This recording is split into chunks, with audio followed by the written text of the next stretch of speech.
you. Uh, and I assume most of you would be knowing me, but still I would like to introduce myself. I'm Kapil Chera, and I'm the head of operation for the school. Uh, and today we are having this wonderful workshop with uh, Mr. and Mrs. Malik. To begin with, I will take this opportunity to introduce them. So, Mrs. Guncha Malik is an information security enthusiast working as a security architect at IBM. With more than 20 years of experience in software solutions and security, Guncha Malik is passionate about sharing her experience, her safety awareness within the community. She has been conducting this session with schools, many schools in and around Mumbai, and we are happy to have her with us for this amazing workshop. And it's really important in nowadays when all our children are learning online and the use of digital media has increased more than ever. So welcome, Mrs. Malik. Thank I you. would also like to introduce Mr. Malik, who is here to help us if we have any query regarding the technology. So he's into the field for last 21 years. He's a technologist with more than 15 years uh, stint with the IT industry. He is currently pursuing his interest as a freelancer in the field of malware analysis and research. Having implemented the parental controls for his own grown children, Ashish will be happy to share this know-how with the parents of the school. So yeah, welcome, Mr. Malik. We are happy to have both of you with us here. Thank you. So before we start with the session, I would like to share a small experience of mine to uh, how important it could be somewhere. What kind of fraudulent things are happening around, and I personally have experienced one. So I was in a camp with children in Safale, which is nearby to Virar. So we were having stargazing night over there, and around somewhere around 11 o'clock, I got an email on my mail ID, and the mail was coming from my own company's email ID. And uh, in the mail, it was written that my email has been hacked, and they were asking for some money uh, in somewhere around in lakhs. I don't remember the exact figure. It has been really long. And there were certain things mentioned, about me, about my summer camp and everything, that you are doing summer camps and things like that.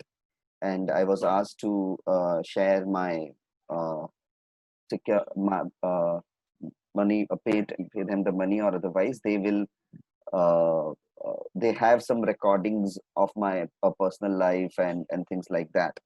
From my phone, they have accessed my camera and all the data they have. So if I do not pay, they will share those things with uh, with the public.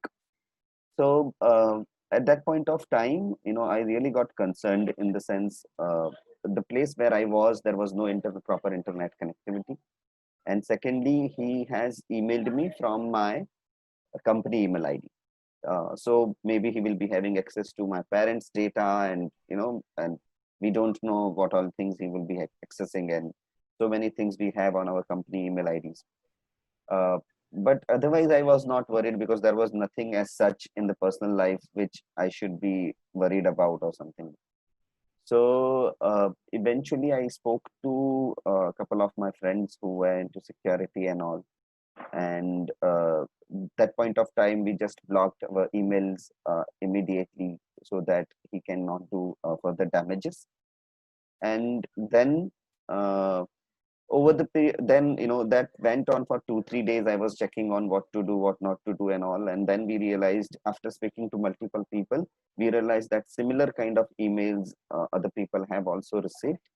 And he didn't had actually an access to my company email ID. He just somehow manipulated it in a way, so in the view you can see it, your email ID, but in reality it was not my email ID. And then one of my cousin told me that he also had received a similar kind of a mail month before. So yeah, so then we didn't do anything, but we changed the password of everything, right from our net banking to our email IDs and all. But I remember that night was terrible for me. I couldn't focus at my work, uh, and yeah, so this was one of a kind of experience I had.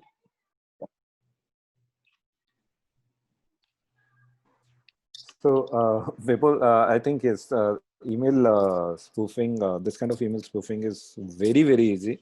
It hardly takes like a minute to learn it, frankly, for the people, even who are novice or new to this, they can do it.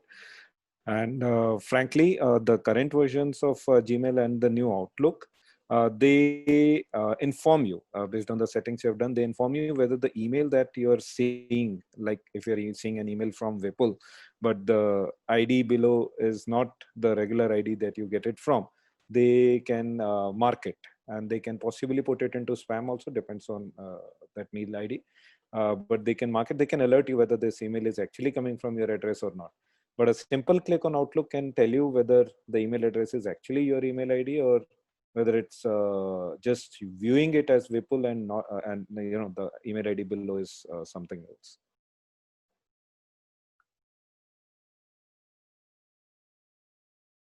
Vipul, I think you're on mute. Yeah, that would be really nice to know, because ये सबसे पहला experience था मेरा, और इससे पहले कभी ऐसा कुछ फेस नहीं किया था, तो या पर उस वक्त मुझे काफी कुछ पता चल गया था साइबर सिक्योरिटी के बारे में। और मेरे काफी सारे जो नॉर्मल आम तौर पे हम जो चीजें इग्नोर करते हैं सिक्योरिटी को लेकर, वो चीजें तब से मैं फॉलो कर रहा हूँ। जैसे कि उस दिन मिस मलिक बता रही थी कि कैसे आप डबल सिक्योरिटी पासवर्ड डाल सकते हैं, तो वो मैं तभी से सारी जगह पे यूज कर रहा हूँ। Two-factor authentication is a must, especially anyone who does banking. Two-factor authentication for all accounts, all email accounts, and especially banking accounts is a must. Right. Great. So let's begin. Just to begin, parents, ये request करूंगा कि अगर आपको किसी भी तरीके का सवाल हो ड्यूरिंग द सेशन, तो आप सेशन के दौरान हैंड रेज कर सकते हैं। अगर आप पार्टिसिपेंट, शायद अगर आपको पता ना हो कैसे, तो अगर आप पार्टिसिपेंट पे क्लिक करेंगे आपकी स्क्रीन पे,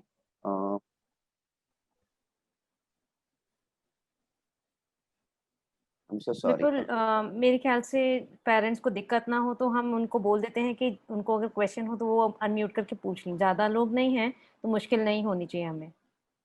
ठीक है, विल बी ग्रेट। या तो या तो आप चैट में भी पोस्ट कर सकते हैं, या आप इन बिटवीन भी पूछ सकते हैं। अगर आपको कोई भी पहलू समझ में नहीं आ रहा है तो आप बेझिझक हमें पूछ सकते हैं। So yeah, over to you, Mrs. Malik, Mr. Malik. Let's begin. Thank you Vipul. मेरे ख्याल से बहुत अच्छी शुरुआत की, एक इंसिडेंट लेके आपने जो बताया, उससे काफी हेल्प होगी ये टॉपिक इनिशिएट करने के लिए। तो आज हम सुनने वाले हैं कि हम जब ऑनलाइन कुछ काम कर रहे हैं, भले ही हमारे बच्चे काम कर रहे हैं ऑनलाइन, वो कुछ पढ़ने के लिए यूज कर रहे हैं या एंटरटेनमेंट के लिए यूज कर रहे हैं या गेमिंग के लिए यूज कर रहे हैं, हम उस टाइम पे अपने को और अपने बच्चों को कैसे सिक्योर रख सकते हैं, कैसे सुरक्षित रख सकते हैं, वो हम देखेंगे। हम देखेंगे क्या चैलेंजेस हो सकते हैं, क्या रिस्क्स हो सकते हैं, और उससे कैसे बचना है, हम क्या प्रिकॉशंस ले सकते हैं। फाइनली हम ये कभी गारंटी नहीं कर पाएंगे कि कभी हैक नहीं होंगे। हम सिर्फ ये कर सकते हैं कि स्टेप्स ले सकते हैं जिससे हम सुरक्षित रहें जितना हो सकता है, और कभी कुछ प्रॉब्लम आ जाए तो हम कहाँ पे जाके वो रिपोर्ट कर सकते हैं या किन से बात कर सकते हैं सॉल्व करने के लिए प्रॉब्लम, वो देखेंगे।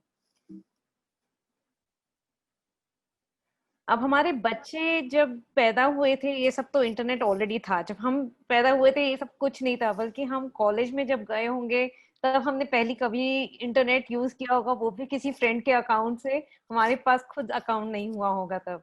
और कुछ पेरेंट्स ने तो बच्चों के आने के बाद ही प्रॉब्ली शुरू किया होगा। हमारे पेरेंट्स अभी सीख रहे हैं हमसे। तो जो हमारे बच्चे हैं उनको हम डिजिटल नेटिव्स बोलते हैं, जो बचपन से ही, पैदा होते ही उनको ऑनलाइन काम करना आ जाता है। आजकल के छोटे छोटे 6 महीने के बच्चे हों या 1 साल के बच्चे हों, उनको स्वाइप करना तो इतना इजीली आता है फोन पे। उनको मालूम है उनको क्या देखना है क्या नहीं देखना है। पेरेंट्स क्या दिखाना चाहते हैं उससे कोई फर्क नहीं पड़ता, वो सीधे स्वाइप करके अपनी मनपसंद की चीज लगा लेते हैं। और हम लोग हैं, अच्छा बेटा हमें ये करना है, कैसे करते हैं हम अपने बच्चों से सीखते हैं। तो हमें डिजिटल इमिग्रेंट्स बोलते हैं। ठीक है। अच्छा, अभी हमें जैसे बच्चों को हम जब पैदा होते हैं हम सीधे तो उनको सड़क क्रॉस कराने के लिए नहीं भेज देते। हम बोलते हैं नहीं अभी हम हमारी गोदी में रहो। फिर जब और थोड़े बड़े होते हैं हम उनको बोलते हैं हमारा हाथ पकड़ के चलो। हम क्रॉस करना सिखाते हैं, कई बार इंस्ट्रक्शंस देते हैं। बच्चे पक भी जाते हैं कई बार कि कितनी बार बताओगे सेम चीज, हमें हमें आता है। तो फिर भी हम बोलेंगे नहीं, ध्यान रख के चलना है। और फिर जब थोड़े और बड़े होते हैं हम बोलते हैं ठीक है आज हमारे सामने क्रॉस करके दिखाओ, हमें इंडिपेंडेंटली क्रॉस करके दिखाओ। वैसे ही हमें इंटरनेट के टाइम पे भी हम सीधे ही उनको नहीं छोड़ सकते हैं। हमें उनको सिखाना पड़ेगा, उनका केयर करना पड़ेगा, उनके मॉनिटर करना पड़ेगा, थोड़ा थोड़ा इंडिपेंडेंस भी देना पड़ेगा। और जब हमें लगे कि वो तैयार हो गए तब हम थोड़ी छूट दे सकते हैं कि आप और क्या कर सकते हैं अपने आप। मगर फिर भी एट ऑल टाइम्स हमें ये देखना पड़ेगा कि हम उनको सुरक्षित कैसे रखें ना। ये चीज हमारे लिए सबसे बड़ी चैलेंज है, क्योंकि हमें खुद नहीं आता है तो हम क्या सिखाएं बच्चों को। बच्चे हमसे ज्यादा जानते हैं, उनको मालूम है कि किसी चीज का तोड़ कैसे है। हम कोई प्रोटेक्शन भी डालेंगे तो वो तोड़ निकाल लेंगे, वो इतने स्मार्ट है हमारे बच्चे। तो हमें अब हम स्मार्ट और उनसे नहीं हो सकते, मगर कुछ चीजें हैं जो हम ख्याल रख सकते हैं अपनी तरफ से, जिससे कि हमें पता चले कि वो क्या कर रहे हैं, क्या मुश्किलें आ सकती हैं, और हम क्या क्या उनको सिखा सकते हैं। वो चीजें हम कर सकते हैं, तो वो हमें करना जरूरी है। आजकल देखा जाए तो बहुत बच्चों के, स्पेशली आफ्टर दिस पैंडेमिक, सारे बच्चों के कमरे में एक ना एक डिवाइस आ ही जाता है। या तो फोन रहेगा या टैबलेट रहेगा या लैपटॉप रहेगा। किसी ना किसी तरह एक डिवाइस उनके रूम में पूरे टाइम रहने लग गया है। स्टडीज के लिए इम्पोर्टेंट है डेफिनेटली, उनके उसके अलावा उनको एंटरटेनमेंट के लिए चाहिए। कभी गाने सुनने हैं, कभी गेम खेलना है, कभी फ्रेंड्स के साथ चैट करना है, और कुछ नहीं तो टीचर्स डे के लिए उनको प्रिपेयर करना है। तो कोई ना कोई रीजन तो है उनके पास जिसके लिए वो डिवाइस चाहिए। तो हमें ये देखना जरूरी है, कि हम जब उनका फोन या उनका डिवाइस कुछ उनके रूम में है, ऐसा ना हो कि वो दीवार की तरफ हो और हमें पता ही नहीं चले कि वो क्या देख रहे हैं। तो हमें बहुत कॉशियस रहना है कि या तो वो हमारी तरफ फेस कर रहे, दरवाजे की तरफ फेस करके रखे डिवाइस, जिससे कि हम अगर वॉक इन भी कर रहे हैं हमें पता है कि वो क्या देख रहे हैं, उसमें क्या एक्सेस कर रहे हैं। या फिर हो सके तो बाहर, जब पढ़ाई नहीं कर रहे हैं तब तो बाहर आके बैठ सकते हैं, फैमिली के साथ बैठ के वो एक चीज काम कर सकते हैं। तो पूरे टाइम अकेले उनको कमरे में ऐसे नहीं छोड़ना चाहिए। दूसरा हम एक ये कर सकते हैं कि सारे डिवाइसेस जो हैं उनका चार्जिंग स्टेशन एक कॉमन प्लेस कर दें जो बाहर सबके साथ हो। तो ऐसा नहीं होगा कि पूरे टाइम एक डिवाइस अंदर रखा हुआ है। कई बार क्या होता है कि डिवाइस उनके रूम में है और हम लेना भी भूल जाते हैं, रात भर उनके रूम में रहता है, सुबह उठ के फिर याद आता है अच्छा उनके रूम में डिवाइस था, क्या फर्क पड़ गया। मगर ये हो सकता है कि अगर एक बच्चा किसी चीज से एडिक्ट हो जाए, कोई गेम से या कोई साइट से या किसी वीडियो से, हो सकता है कि रात को हम सोच रहे हैं कि बच्चा सो रहा है, मगर वो रात को बैठ के, जब हम लोग सो गए, बैठ के वीडियो देख रहा है या गेम खेल रहा है या कुछ वेबसाइट एक्सेस कर रहा है। और इन चीजों से एक तो उसने क्या देखा है वो कंसर्न है, या क्या एक्सेस कर रहा है वो कंसर्न है। दूसरा ये भी प्रॉब्लम है कि बच्चे फिर रात को लेट सोते हैं, सुबह लेट उठते हैं, उनसे उनके परफॉर्मेंस में फर्क आता है, उनका ब्रेन भी फ्रेश नहीं रहता है, उनका ब्रेन एब्जॉर्ब करना बंद कर देगा चीजें, और ये नाइट बाय नाइट होता रहेगा। तो हमेशा कोशिश करिए कि जैसे ही डिवाइस का काम खत्म हो जाए कमरे से बाहर आ जाए, और एक सेंट्रलाइज्ड कॉमन रूम में आपका एक चार्जिंग स्टेशन है वहां पे आ जाए, तो ये कोशिश करनी जरूरी है। अभी तक कोई क्वेश्चन है किसी पेरेंट को? ठीक है, तो अब हम देखेंगे कि हम कुछ कंट्रोल्स रख सकते हैं। अभी हम पेरेंट्स हैं, हम सिर्फ ये तो नहीं पूरे टाइम तो देख नहीं सकते कि वो लोग क्या एक्सेस कर रहे हैं क्या नहीं कर रहे हैं। तो हमें ये देखना है कि क्या क्या कंट्रोल्स हम लगा सकते हैं जिससे कि हमें मालूम पड़े। हम नहीं भी देख रहे तो बाद में हम चेक कर सकते हैं वो कर क्या रहे हैं बच्चे। ठीक है, तो काफी डिवाइसेस जैसे राउटर्स वगैरह हैं, वो एक कंट्रोल पैरेंटल कंट्रोल के साथ आते हैं, या जिनको यूज करके आप ये देख सकते हो कि बच्चे ने क्या क्या एक्सेस किया है। आशीष थोड़ा इसके बारे में बताएंगे आप?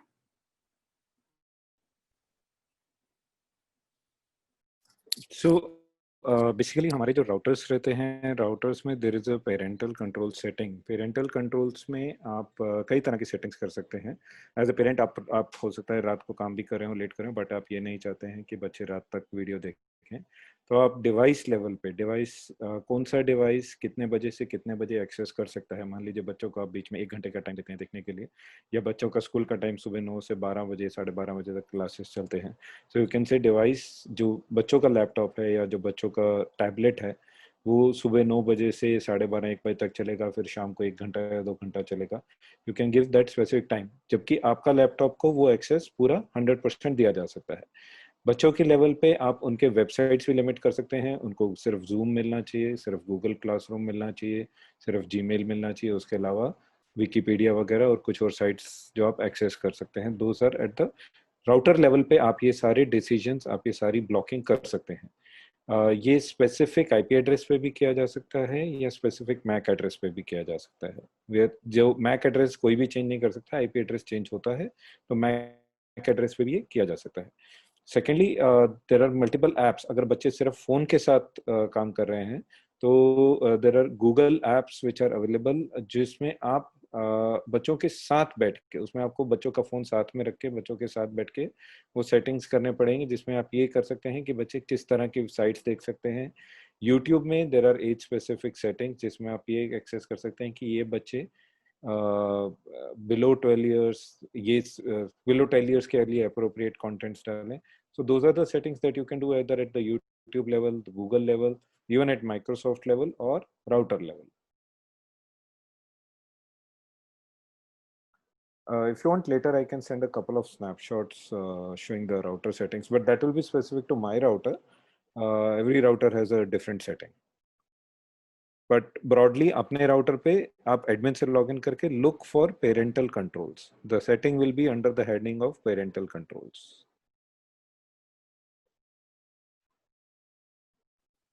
Thank you Ashish. और आजकल गूगल भी प्रोवाइड करता है ऑप्शन कि जब आप बच्चे का अकाउंट क्रिएट कर रहे हैं तो उसमें आप एज अ पेरेंट आप उसको मार्क करें कि वो मेरा चाइल्ड है and I will be the guardian. तो उसमें फिर हमेशा आपके कंट्रोल में रहेगा। जब बच्चा 13 इयर्स का हो रहा होगा गूगल से ऑटोमेटिकली मेल आएगा, दैट इज अगर हमने करेक्ट एज डाला हो तो गूगल से मेल आता है कि आपका बच्चा 13 का हो रहा है, हम उसका कंट्रोल उसको दे दे क्या, या आपको अपना पेरेंटल कंट्रोल रखना है उस पे। वो ऑप्शन आपके पास आएगा, आपके मेल पे आएगा, और आप उसके बाद डिसाइड कर सकते हैं कि अपने बच्चे को इंडिपेंडेंट होने देना है, उसका अकाउंट इंडिपेंडेंट करना है, या खुद का कंट्रोल फिर भी रखना है। तो ये चीजें भी कर सकते हैं आप जब आप सॉरी।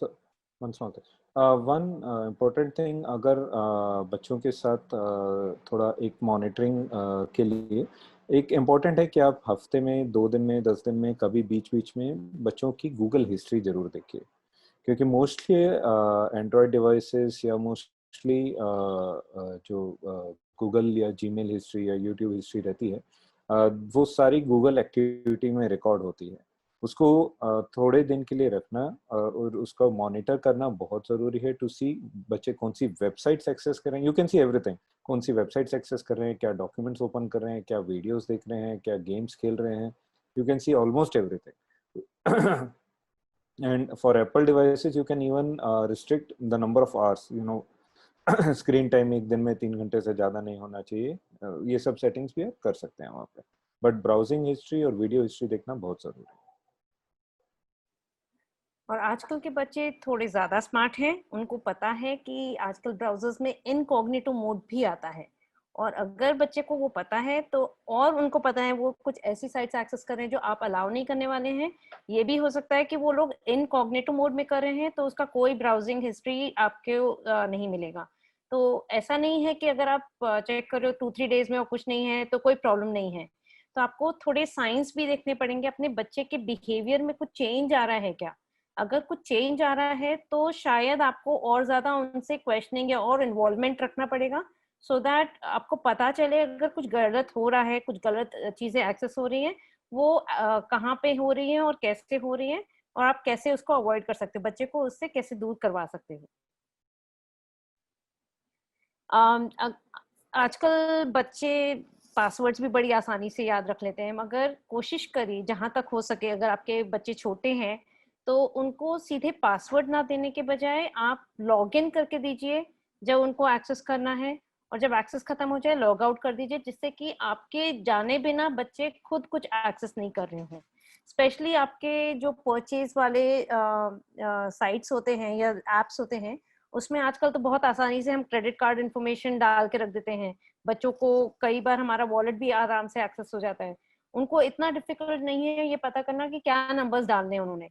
तो आप लोग कोशिश करिए कि जो पासवर्ड्स हैं सेपरेट रखें, और जब भी चाहिए बच्चे को एक स्पेसिफिक ऐप में लॉग इन करके दे दें और लॉग आउट कर दें जब भी उनका काम हो जाए। तो सोशल मीडिया वैसे तो बच्चों को यूज नहीं करना चाहिए, मगर कई बच्चे आजकल सोशल मीडिया पे हैं, और जहां हम लोग को थोड़ा फेसबुक का एक इंटरेस्ट है, थोड़ा नहीं बहुत ज्यादा इंटरेस्ट है, पेरेंट्स पूरे टाइम फेसबुक पे रहते हैं, बच्चे फेसबुक पे नहीं रहते, उनको फेसबुक से दूर रहना है, और वो जाते हैं social media websites like Discord, Snapchat, इन सब चीजों पे वो लोग ज्यादा रहते हैं। अब स्नैपचैट का एक चैलेंज है कि वहां पे तो आप पोस्ट भी करोगे तो आपका जियो लोकेशन, जो जो लोकेशन से वो पोस्ट हुआ है, वो इन्फॉर्मेशन भी चला जाता है।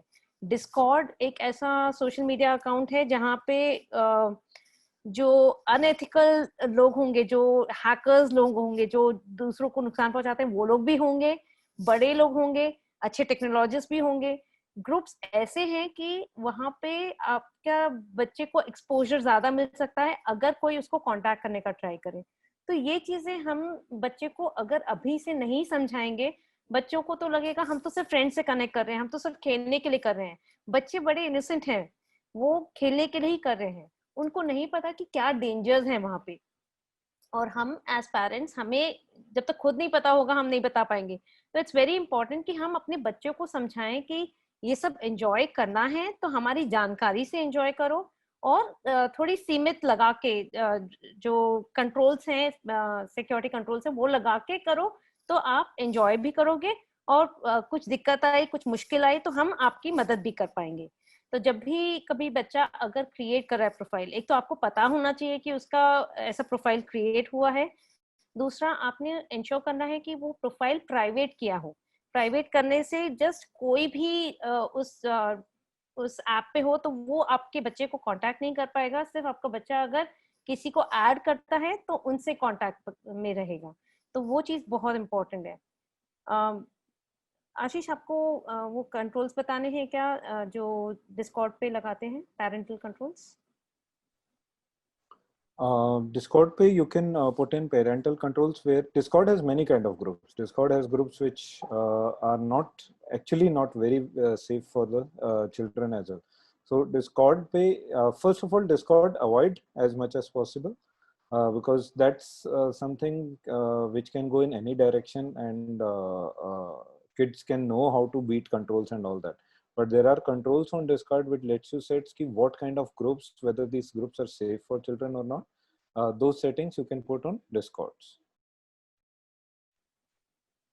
डिस्कॉर्ड में ऐसे पेरेंटल कंट्रोल करके ऑप्शन नहीं रहेगा, मगर बच्चे को अगर हम समझाएं कि वो कंट्रोल्स क्यों लगा रहे हैं, और उनके अकाउंट से ही लगाना पड़ेगा, तो क्यों लगा रहे हैं, उनसे उनको क्या बेनिफिट होएगा, मेरे ख्याल से हम एटलीस्ट एक प्रिकॉशन ले रहे हैं, एक एजुकेशन दे रहे हैं अपने बच्चे को, जिससे कि वो सेफ रह पाए। तो वो चीजें हम कर सकते हैं। दूसरा हमने बताना चाहिए बच्चों को कि किसी भी स्ट्रेंजर को हमने ऐड नहीं करना चाहिए अपने नेटवर्क में, सोशल मीडिया में। जब भी वो किसी को ऐड कर रहे हैं, अगर उनको लगता है कि वो फ्रेंड है, कोई बोल रहा है कि मैं आपका फ्रेंड हूँ, मेरे को ऐड करो, तो बच्चों ने एक बार कॉल करके कंफर्म करना चाहिए अपने फ्रेंड से कि वही आईडी वो यूज कर रहे हैं कि नहीं। कई बार क्या होता है कि कोई नाम है उल्लास, उल्लास में ULHAS की जगह UIHAS लिख दे, तो उसमें ये होगा कि पता भी नहीं चलेगा, लोग सोचेंगे चलो मेरा फ्रेंड ही है और वो ऐड कर देंगे, या फ्रेंड से कंफर्म भी किया, उसने बोला उल्लास है, ठीक है ऐड कर दो, मगर देखा जाए तो आई है, वो HL नहीं है। तो ये कंफ्यूजन क्रिएट करके भी लोग अपने आप को अकाउंट में ऐड करवा लेते हैं। कई बार लोग बेवकूफ बनाने का ट्राई करेंगे कि ऑलरेडी फ्रेंड कनेक्टेड था सोशल मीडिया अकाउंट पे, वो बोलेगा नहीं नहीं यार मेरा अकाउंट लॉक हो गया, इसलिए मैंने एक नया आईडी क्रिएट किया, ये मेरा नया आईडी है, इससे को ऐड कर ले। ऐसे भी कर सकते हैं वो लोग। तो बेवकूफ बनाने के कई तरीके, इमोशंस से खेलना बहुत आसानी से आता है ये हैकर्स को, तो वो हमें वो इमोशनल टच पे लाके उसके बाद हमें बेवकूफ आसानी से बना सकते हैं। कई बार अर्जेंसी क्रिएट करके भी लोग कर देते हैं, तो ये सब चीजें हमें बच्चों को समझानी पड़ेंगी। अब सोशल मीडिया में हम कई चीजें पोस्ट कर सकते हैं। सोशल मीडिया मतलब व्हाट्सएप भी आप सोशल मीडिया कह सकते हैं, उसमें ग्रुप होता है, उसमें कई लोग चैट कर रहे हैं, कभी फॉरवर्ड कर रहे हैं, वीडियो भेज रहे हैं, कुछ कुछ चलता रहता है। मगर हमें ध्यान रखना है कि जब भी हम कुछ पोस्ट कर रहे हैं वहां पे, तो वो पोस्ट हमेशा के लिए रह सकता है ना। आप डिलीट करना चाहें, हो सकता है आप डिलीट भी कर दें, मगर ये हो सकता है कि आपने कुछ पोस्ट किया मगर किसी ने डाउनलोड कर दिया या फॉरवर्ड कर दिया, वो आप कंट्रोल नहीं कर सकते हो। तो एक बार आपने जो पोस्ट कर दिया है वो हमेशा रहेगा। तो आप क्या पोस्ट कर रहे हो, फोटो में क्या है, आपने क्या लिखा है, क्या वर्ड्स यूज किए हैं, क्या इंफॉर्मेशन डाला है, क्या वीडियो है, वो सब बहुत इंपॉर्टेंट है। एंड हमारे लिए भी इम्पोर्टेंट कि हम सोच के डालें, और ये भी इम्पोर्टेंट है कि बच्चे सोचे बिना या परमिशन लिए बिना नहीं डालें। कई बार क्या होता है, बच्चों को शौक होता है फोटोज खींचने का, और वो कैसे भी फोटोज खींच रहे हैं, हमें पता भी नहीं चलता है कि उन्होंने क्या फोटोज खींची हैं। और कई बार हम कैसे बैठे हैं, क्या कपड़े पहने हैं, उसका ध्यान नहीं होता है। घर में बैठे हैं तो हम कैसे भी बैठे हैं, क्या फर्क पड़ता है, मगर वही चीज बाहर जाए तो एम्बैरसिंग हो जाती है। तो उनको ये समझाना पड़ेगा कि घर की चीजें हैं, हमें घर का माहौल है, हमें ध्यान देना है कि हम क्या भेज रहे हैं। तो वो बच्चों को समझाएंगे तो वो ध्यान रख सकेंगे। कोई क्वेश्चंस हैं? मेरे ख्याल से बच्चों को ज्यादा क्वेश्चंस है पेरेंट्स से। Ma'am I have a question. Yes. आप बता रहे थे हिस्ट्री के बारे में, and that sometimes we have to check their history to make sure that things are all right, but incognito mode bhi hai aur ye sab. So my question is, do you have any advice on how to take the conversation forward if a child is caught accessing websites that are not recommended for them without shame and blame? सब बच्चे different होते हैं, तो एक चीज सबके साथ नहीं चलेगी। मेरे ख्याल से इट इज वेरी इंपॉर्टेंट कि हम बच्चे के साथ कैसे एक रैपो बना के रखें।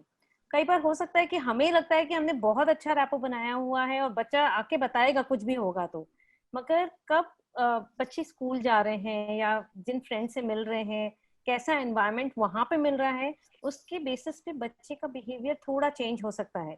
तो हमें बस हम बस अपनी तरफ से ये कर सकते हैं कि एक रैपो बना के रखें और बच्चों से ओपनली ये चीजें बात करें। अगर हम ओपनली ये चीजें बात करेंगे तो बच्चे खुल के क्वेश्चंस भी पूछेंगे। अगर हम ये चीजें छुपा के रखेंगे, कई बार क्या होता है, फोन वीडियोस भी बच्चों को आजकल तो मिल जाता है, बहुत आसानी से मिल जाता है। आपको सरप्राइज होगा मगर कई छोटे स्टैंडर्ड्स में भी बच्चों को ये एक्सपोजर मिल रहा है। और अगर हम ये चीजें खुल के बात नहीं करेंगे तो बच्चों को भी लगेगा कि हम भी पेरेंट्स से ये बात नहीं करें, क्योंकि हम बात करेंगे तो पापा मम्मी गुस्सा करेंगे।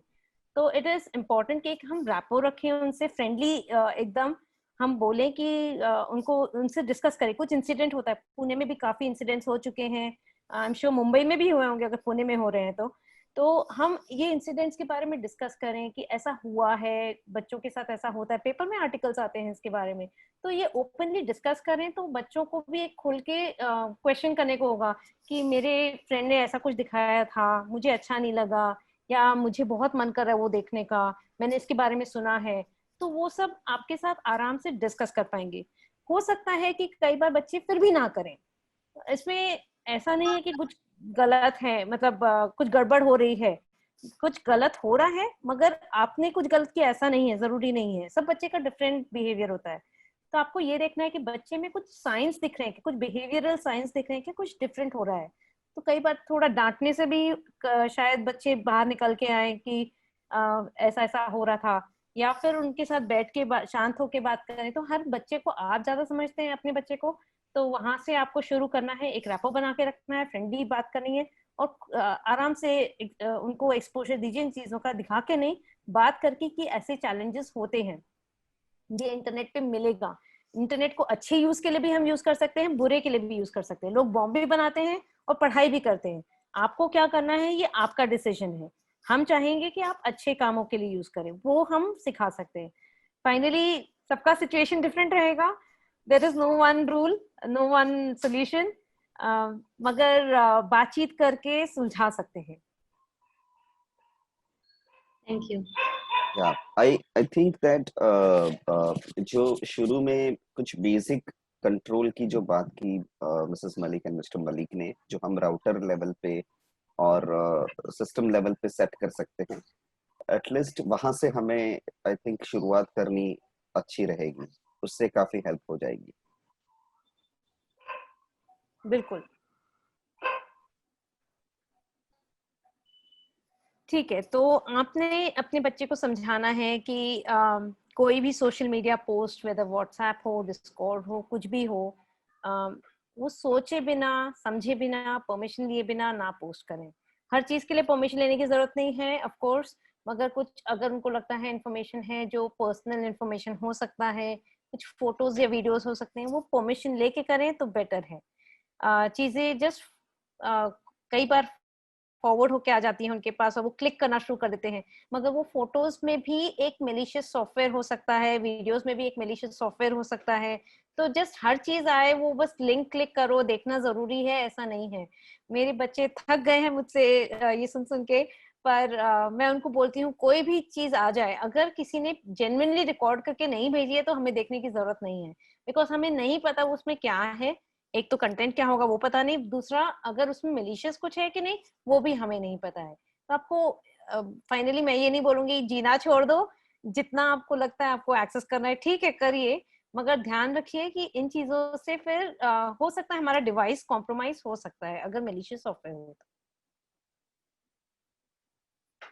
और हाँ बहुत इंपॉर्टेंट, कोई भी स्ट्रेंजर को जैसे हम कनेक्ट नहीं कर रहे हैं उनसे मिलने भी नहीं जाना है। कई बार हुआ है, एक्चुअल इंसिडेंट्स हुए हैं जहाँ पे बच्चे ने किसी के स्ट्रेंजर के साथ बात करनी शुरू कर दी और फाइनली मिलने चले गए और वापस वो वहां जाके किडनैप हो गए या कहीं कहीं कुछ हो गया। तो ये चीजें भी हुई हैं।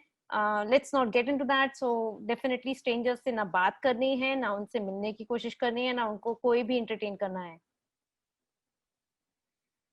अच्छा, अभी फोटोज से फोटोज की बात आई है, तो फोटोज में आपको क्या लगता है क्या इंफॉर्मेशन मिलता है?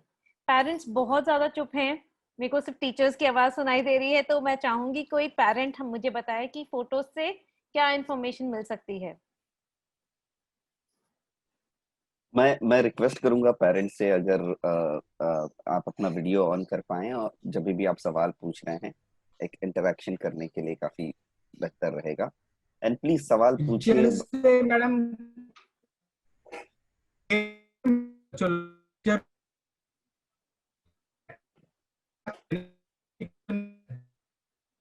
मिस्टर जिंदे, आपकी आवाज नहीं आ रही है ठीक से। Yes yes okay. हाँ अभी आई, अभी now we can hear you. Hello. हाँ जी। यस यस सर, पिक्चर देखने से क्या बच्चों को में एकदम क्लियरिटी आती रहती है कि वो पिक्चर से, जैसे वर्ड्स है तो पिक्चर में 100 वर्ड्स रहते हैं, तो एक ही वर्ड में 100 वर्ड में निकल जाता है, तो एक पिक्चर से 100 सेंटेंस उनके बन जाते हैं, तो पिक्चर से तुरंत मालूम पड़ जाता है, ऐसा मुझे मानना है। बिल्कुल सही। तो एक पिक्चर से सिर्फ एक चीज नहीं मिलती, बहुत चीजें मिल जाती हैं। तो जैसे बच्चों को कुछ अगर सब्जेक्ट समझाना हो हमने, तो वो आराम से बहुत सारा इंफॉर्मेशन उसमें से निकाल सकते हैं। वैसे ही जो बुरे लोग हैं जो हमें हमारे सिचुएशन का एडवांटेज लेना चाहते हैं, वो भी एक पिक्चर से बहुत सारी इंफॉर्मेशन ले सकते हैं। तो जैसे हमने अपनी फोटो खींच के भेजी, तो वो लोग क्या होता है कि हमारे डिवाइस जो है उसमें एक लोकेशन सेव हो जाता है उन पिक्चर के साथ, और उस यस यस लोकेशन से जो बुरे लोग हैं उनको मालूम पड़ जाता है कहाँ पे हैं हम, किस टाइम पे और किस डेट पे थे हम वहां पे, और कहाँ की फोटो है, सारी चीजें उन्हें समझ में आ जाती हैं। तो हम जब ये चीज सोशल मीडिया में पोस्ट करते हैं, आप नहीं करते होंगे तो आपके बच्चों को, अगर आपके बच्चे सोशल मीडिया पे होंगे तो वो पोस्ट करेंगे या वो अपने फ्रेंड्स के साथ शेयर करेंगे, तो वो सारी इंफॉर्मेशन उन लोगों को जा रही है। तो लोग क्या करते हैं कि अगर सोशल मीडिया में बार बार ऐसे फोटोज पोस्ट कर रहे हैं तो वो देख सकते हैं, जियो, इसको बोलते हैं जियो टैगिंग। वो बोलते हैं अच्छा पहले ये पर्सन यहाँ पे गया था, फिर यहाँ पे गया था, फिर यहाँ पे गया था, यहाँ गया था। तो जैसे हम वेकेशन पे जाते हैं, हमें बड़ा शौक होता है हम फोटो निकालें और सोशल मीडिया पे डालें, सबको फेसबुक पे दिखाएं कि हमने कहाँ कहाँ विजिट किया। तो उसमें कोई भी पता कर सकता है कि आप कहाँ कहाँ हो, आप इस टाइम पे घर पे नहीं हो, अगर घर से कुछ चोरी करनी है तो वो चोरी कर सकते हैं, या फिर फ्रेंड्स के साथ बच्चे गए हुए हैं फोटोज खींच के भेज रहे हैं, तो उसमें ये पता कर सकते हैं अच्छा ये बच्चा बाहर है, पेरेंट्स के साथ नहीं है, उसको या तो जाके मिलने का ट्राई कर सकते हैं, किडनैप करने का ट्राई कर सकते हैं, या फिर पेरेंट्स को कॉल कर सकते हैं आपके बच्चे को चोट लगी थी, वो यहाँ पे आया हुआ था, जल्दी से आ जाओ, ये भी हो सकता है। तो कैसे मिसयूज होगा वो इन्फॉर्मेशन कोई गारंटी नहीं कर सकते। तो हमें एटलीस्ट ये कोशिश करना है कि जो हमारा डिवाइस है उसके कैमरा में जो जियो लोकेशन स्टोर हो जाता है वो डिसेबल कर दें। उसके लिए आपका एंड्रॉयड फोन हो या आईफोन हो, उसके लिए डिफरेंट सेटिंग्स होती हैं, वो इंटरनेट पे आपको आराम से मिल जाएंगी कि क्या सेटिंग्स यूज करनी है आपको जिससे कि आप जियो लोकेशन डिसेबल कर दो। उसके अलावा भी लोग बैकग्राउंड से काफी इंफॉर्मेशन ले सकते हैं, जैसे आपने बोला एक पिक्चर से काफी इंफॉर्मेशन मिल जाता है बच्चों को, एक पिक्चर से कई सारे वर्ड्स सेंटेंसेस बच्चे बना लेते हैं, वैसे ही हैकर्स भी पीछे का बैकग्राउंड देख के बोल सकते हैं अच्छा ये रेस्टोरेंट है, ये रेस्टोरेंट इस लोकेशन पे है और यहाँ पे बच्चा गया था। तो ये चीजें भी निकल के आ सकती हैं। तो ऐसा नहीं बोल रही हूँ कि आप बिल्कुल ही पोस्ट मत करो, मगर बी केयरफुल आप क्या पोस्ट कर रहे हो। मे बी वेकेशन से आने के बाद आप पोस्ट करना चाहते हो वैसे करो, हर जगह जाते ही तुरंत फेसबुक पे या सोशल मीडिया पे पोस्ट करने की जरूरत नहीं है। तो ये इन चीजों का ख्याल रखिए। अगर आपको नहीं बताना है कि आप कहाँ कहाँ गए हो तो पोस्ट ही मत करो वो चीजें। तो फाइनली आपको डिसाइड करना है अपने बच्चे के साथ मिलके कि कितना इंफॉर्मेशन पोस्ट करना आपको कंफर्टेबल है और किससे ज्यादा नहीं करना चाहिए उन्होंने। और इस पे कोई क्वेश्चन है? ठीक है, तो हमने जियो लोकेशन डीएक्टिवेट करना है। अभी कल एक क्वेश्चन आया था, विपुल सर ने पूछा था कि हमने ऑलरेडी जो फोटोज ले ली हैं और अपलोड कर दी हैं उसमें तो जियो लोकेशन ऑलरेडी होगा, अब उसको कैसे रिमूव किया जाए? तो आशीष मलिक इस पे थोड़ा बताएंगे। तो यहाँ पे दो स्नैपशॉट्स मैंने दिए हैं जो सेम फोटो की लोकेशंस जो दी गई हैं। ये पहला जो लेफ्ट में स्नैपशॉट है वो विंडोज़ के लिए है। अगर आप विंडोज़ पे राइट क्लिक करके प्रॉपर्टीज़ में जाएंगे तो देयर इज जनरल सिक्योरिटी और तीसरा टैब डिटेल्स रहता है जिसमें आपकी नीचे काफ़ी इंफॉर्मेशन रहती है। ये बहुत लंबा ब्राउजिंग है, कौन से डिवाइस से किया, डिवाइस पे यूज़र का नाम क्या था, आप कहाँ पे थे, एग्जैक्ट पिन पॉइंटेड लोकेशन आप कहाँ पे थे, आपके लैपटॉप का नाम क्या है, आपने कितने बजे खींचा है, सब कुछ, किस टाइप का कैमरा है, वो सारी इंफॉर्मेशन वो फोटो के फाइल के अंदर ही एसोसिएटेड रहती है। विंडोज में सबसे नीचे जो अगर ऑलरेडी खींचा हुआ है और उसमें से निकालना है तो सबसे नीचे there is a blue highlighted है, remove properties and personal information. आप उस पर क्लिक करेंगे तो आपकी लोकेशन, आपका जिस डिवाइस पे ये फोटो जिस डिवाइस से फोटो खींची गई है वो सारी इंफॉर्मेशन यहाँ से रिमूव हो जाएगी। राइट में जो स्क्रीनशॉट है वो मैंने एप्पल मैक से लिया है। कुछ पेरेंट्स या कुछ यूजर्स के पास एप्पल मैक भी होगा। एप्पल मैक में अगर आप राइट क्लिक फोटो को अगर प्रीव्यू में देखेंगे तो प्रीव्यू में there is a tab to get more info में जीपीएस अगर आपको इन्फॉर्मेशन दिख रहा है मतलब उस फोटो में आपकी जीपीएस की इन्फॉर्मेशन स्टोर्ड है, आपकी वो पर्टिकुलर लोकेशन स्टोर्ड है। यहाँ पे जैसे मैंने मार्क किया है ब्लैक लाइन से, मैंने उसको रिटैक्ट किया है। लैटिट्यूड एंड लॉन्गिट्यूड इन्फॉर्मेशन, ये बहुत डिटेल्ड इन्फॉर्मेशन है, एकदम पिन पॉइंट कर सकता है within a range of probably 40-50 meters कि आप एग्जैक्टली उस समय कहाँ पे थे जब ये फोटो आपने खींची थी, with a very very good precision. So ये किस टाइम पे खींची है, कितने बजे खींची है, किस लैटिट्यूड किस लॉन्गिट्यूड पे आपने ये फोटो खींची है, वो किया जा सकता है. एप्पल में देयर इज अ, नीचे हाईलाइट किया है, there is a remove location info option, वहाँ पे आप रिमूव करेंगे तो this location will be removed, and now this photo you can repost it in any of your social media accounts, and जो भी उसको बाद में डाउनलोड करेगा they will not have the information of when you have clicked and from which location you have clicked. Thank you Ashish. Vipul sir, इस पे और कोई क्वेश्चन है आपको? No, this really helps. Yeah. Okay. All right. So we'll move on to sexting. अभी sexting term ही हम लोग ने कभी नहीं सुना होगा.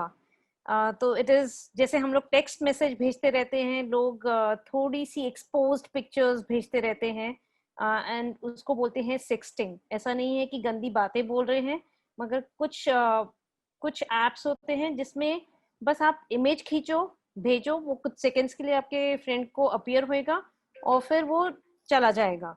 तो ये बड़ा सिंपल सा ऐप लगता है कि ठीक है, एक फोटो खींची, भेजी और वो चली गई, स्टोर भी नहीं हो रही है.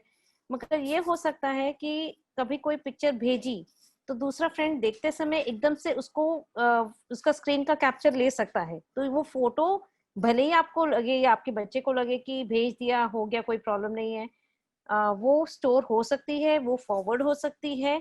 तो ऐसा नहीं है कि कुछ हमने भेजा वो बस उतने सेकंड के लिए रहेगा. वो एक्चुअली फॉरवर्ड होके एम्बैरेसिंग हो सकता है. और स्पेशली टीनेजर्स के साथ हमें थोड़ा केयरफुल रहना चाहिए, क्योंकि कई बार एक पॉपुलैरिटी के लिए वो लोग, उन लोग को लगता है कि दूसरा पर्सन ज्यादा अच्छा लग रहा है तो मैं भी ऐसे करके दिखाऊंगी, या स्टार्स ऐसे कर सकते तो मैं भी ऐसा कर सकता हूँ. तो ऐसे करके वो फोटो खींच सकते हैं और भेज सकते हैं फन के लिए, पर इससे प्रॉब्लम हो सकती है. तो उनको समझ में आना चाहिए कि उनको समझाना चाहिए कि ये चीजें होती होंगी, पर आपको करने की जरूरत नहीं है. फाइनली आपको ऐसे फ्रेंड्स में ऐसे पॉपुलर अगर होना पड़ रहा है तो उसका कोई फायदा नहीं है, ऐसी फ्रेंडशिप का भी फायदा नहीं है. इस पे कोई क्वेश्चंस हैं क्या?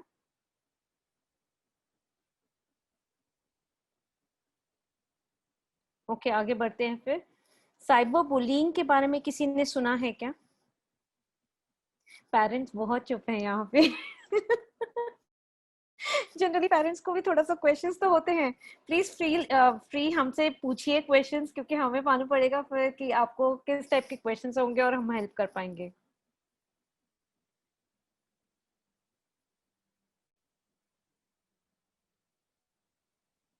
अच्छा, बुलिंग के बारे में तो आपने सुना होगा, जहाँ पे स्कूल में बच्चे जाते हैं और कोई एक बच्चा, थोड़ा हेल्दी सा बच्चा, एटलीस्ट मूवीज में तो देखा होगा, जो उनको पंच कर रहा है या फिर बुरा भला कह रहा है या बोल रहा है जाके मेरा रोज होमवर्क करके आओ.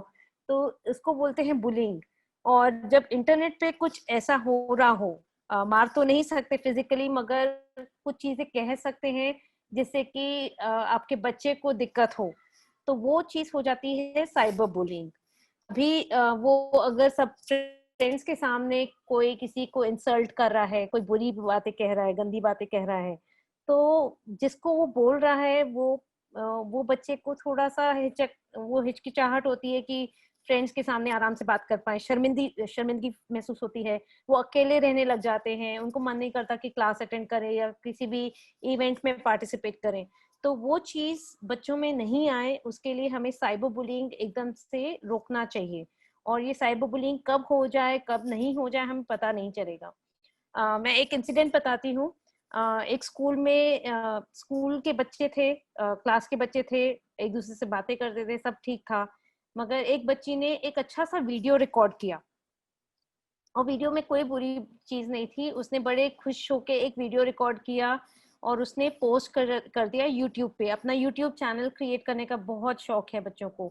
आजकल एक ने किया तो सबको एक रहता है कि मैं भी एक चैनल क्रिएट करूंगा, लोग मुझे भी फॉलो करेंगे तो पैसे आएंगे. बच्चों के दिमाग में काफी रहता है वो.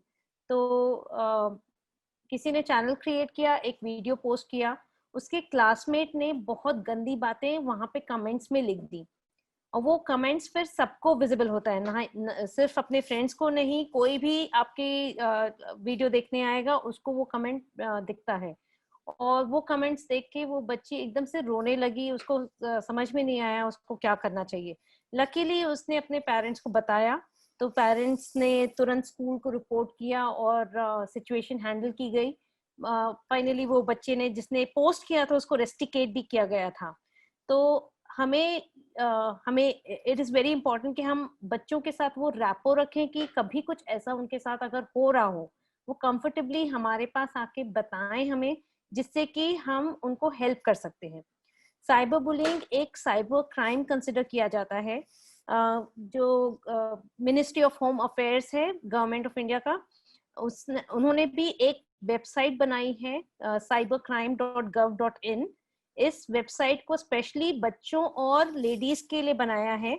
जो भी साइबर क्राइम इन लोगों के अगेंस्ट होता है वो उस वेबसाइट पे जाके हम रिपोर्ट कर सकते हैं। रिपोर्ट करने के लिए हमें एविडेंस भी देना पड़ेगा, तो अगर कुछ साइबर बुलिंग हो रहा है उसका एक स्नैपशॉट लीजिए, जिससे कि आप वहां पे सबमिट कर सकें और रिपोर्ट कर सकें। सब, और अपने बच्चों को बोलिए कि अगर हो सके तो ब्लॉक करें उस पर्सन को, नहीं हो सकता है तो हम एक्शंस लेके उस बच्चे से बात करके या उस बच्चे के पेरेंट्स से बात करके ये स्टॉप करें इमीडिएटली। और कुछ नहीं तो please approach your school, they will help you out, अगर वो बच्चा इसी स्कूल का है तो। इस पे कोई क्वेश्चंस हैं? How do you report a cyber fraud, Mrs. Malik? There's a website called cybercrime.gov.in। ये मिनिस्ट्री ऑफ होम अफेयर्स से प्रोवाइडेड साइट है, वहां पे जाके हम साइबर क्राइम रिपोर्ट कर सकते हैं। Okay. ओके, कोई क्वेश्चंस? किसी को कोई क्वेश्चंस So, नहीं? on cybercrime.gov.in, there are separate sections. One section is for general internet fraud, which is, let's say, there is some banking fraud, or there is some other kind of fraud which has happened, phishing fraud, banking fraud kind of stuff. And there is a specific section for women and children. Right. Okay. Thank you Ashish. ठीक है, तो cyber crime पे, अगर cyber bullying पे अगर कोई questions नहीं है तो हम आगे बढ़ सकते हैं। सिर्फ कुछ चीजें, जैसे मैंने पहले बताया था, अगर आपके बच्चे में कुछ बिहेवियरल चेंजेस दिख रहे हैं तो उनको नोट करिए और उनको कैजुअली मत जाने दीजिए। कभी भी बच्चे में कोई बिहेवियरल चेंजेस आते हैं तो कोई ना कोई रीजन होता है, और वो रीजन क्या है वो पता करना बहुत जरूरी है। हम इग्नोर करेंगे तो हम शायद किसी प्रॉब्लम को और बढ़ने दे रहे हैं। इम्पॉर्टेंट है कि हम तुरंत उसको टैकल करें। हो सकता है बच्चे को थोड़ा टाइम लगे वो चीज बताने में, मगर आप अगर कोशिश करते रहेंगे तो बच्चा बता पाएगा। और उसको समझाना जरूरी है, बहुत मुश्किल होती है बच्चों को उस टाइम पे, बट उनको एक फ्रेंडली एनवायरनमेंट भी देना जरूरी है। ये उनको बताना जरूरी है कि कुछ भी हो जाए, कितनी भी बड़ी गलती हो जाए, हम उनको सपोर्ट करेंगे, उनकी हेल्प करेंगे। वो एक, जब तक कंफर्ट फीलिंग नहीं आएगा बच्चे नहीं बताएंगे कि उनको क्या दिक्कतें आ रही हैं। गेमिंग आजकल बहुत ज्यादा हो रहा है। उस दिन मैं बात कर रही थी बच्चों से, कई लोग पबजी खेल रहे हैं। अगर पबजी देखा जाए तो ये चीज तो बड़ों के लिए होती है। तो जब भी हम अपने बच्चों को कोई गेम खेलने दे रहे हैं, एक तो हमने एग्रीमेंट करना है बच्चों की, हमारे बीच में और बच्चों के बीच में, कि किस टाइप के गेम्स अलाउड हैं, किस टाइप के गेम्स अलाउड नहीं है, और क्यों अलाउड नहीं है वो भी समझाना जरूरी है। क्योंकि बच्चों को तो ये लगता है कि हमारे फ्रेंड्स खेल सकते हैं तो हमें क्यों अलाउड नहीं है। और अगर हम बहुत स्ट्रिक्ट हो जाए तो ऐसा भी हो सकता है कि बच्चे हमें बिना बताए कुछ कर रहे हो, हमें पता भी नहीं चलेगा। हो सकता है अपने फ्रेंड्स के साथ जाके खेल रहे हो, उनके घर जाके खेल रहे हो और हमें पता ही नहीं है। तो हमें ऐसी सिचुएशन नहीं चाहिए कि बच्चे हमसे छुपाएं, पर ये भी सिचुएशन नहीं चाहिए कि बस वो सब कुछ कर सकते हैं, कुछ भी खेल सकते हैं, ऐसा भी नहीं चाहिए। तो हमें इम्पोर्टेंट है कि हम बताएं बच्चों को कि गेम्स में क्या होता है। जब हम छोटे थे बहुत सिंपल गेम्स थे, स्पेसशिप है उसको हिट करना है, बहुत क्यूट क्यूट गेम्स होते थे। मगर अभी जो गेम्स होते हैं उसमें मार धाड़ होती है, उसमें कपड़े भी किस तरह के पहनते हैं, तो उससे बच्चों को क्या आइडियाज आ रहे हैं पता नहीं। तो ध्यान रखना है कि वो क्या खेल रहे हैं, वो अपनी एज का खेल रहे हैं कि नहीं खेल रहे हैं। और आजकल तो नेटवर्किंग वाले गेम्स हैं, तो जिसमें कई लोग मिल के खेलते हैं। तो उसमें जब कई लोग मिल के खेल रहे हैं, किन के साथ खेल रहे हैं वो लोग, स्ट्रेंजर्स के साथ खेल रहे हैं तो उनसे क्या बातें कर रहे हैं। तो ये इम्पोर्टेंट है कि बच्चे अगर स्ट्रेंजर्स के साथ खेल रहे हैं तो उनके साथ प्राइवेट चैट नहीं शुरू कर रहे हैं, या फ्रेंडली नहीं हो रहे हैं, या कुछ इन्फॉर्मेशन नहीं दे रहे हैं उनको। ये सब चीजें ध्यान रखना बहुत इम्पोर्टेंट है। आप रिस्ट्रिक्शंस, आई थिंक, सॉरी कुछ बोलना था क्या आपको? हाँ, मैं सिर्फ ये पूछना चाह रहा था मिसेस मलिक कि हाँ हमारे जो एंड्रॉयड डिवाइस होते हैं, एप्पल जैसे हम एप्लीकेशंस काफी सारी गेम्स, मोबाइल गेम्स उसमें अवेलेबल होती हैं, तो क्या हम कोई हमारी परमिशन के बिना एप्लीकेशन डाउनलोड ना कर पाए बच्चा, वैसा हम कर सकते हैं क्या एंड्रॉयड डिवाइस में? एंड्रॉयड में पेरेंटल कंट्रोल्स हैं, जिसमें बोथ एंड्रॉयड और आईफोन दोनों में पेरेंटल कंट्रोल्स हैं। उसमें आपको, जैसे आपको एक आपको एज अ पेरेंट रजिस्टर करना पड़ेगा और बच्चे के अकाउंट को as a child account register करना पड़ेगा। तो any time the child wants to download something new, even if it's free, कई बार बच्चे डाउनलोड कर लेते हैं because it's free, it's unpaid, तो पेरेंट्स का क्रेडिट कार्ड वगैरह कुछ नहीं चाहिए, and I can just download it for free. So even when a new game or a new app is free, that account will send a mail to the parent account to ask for permissions.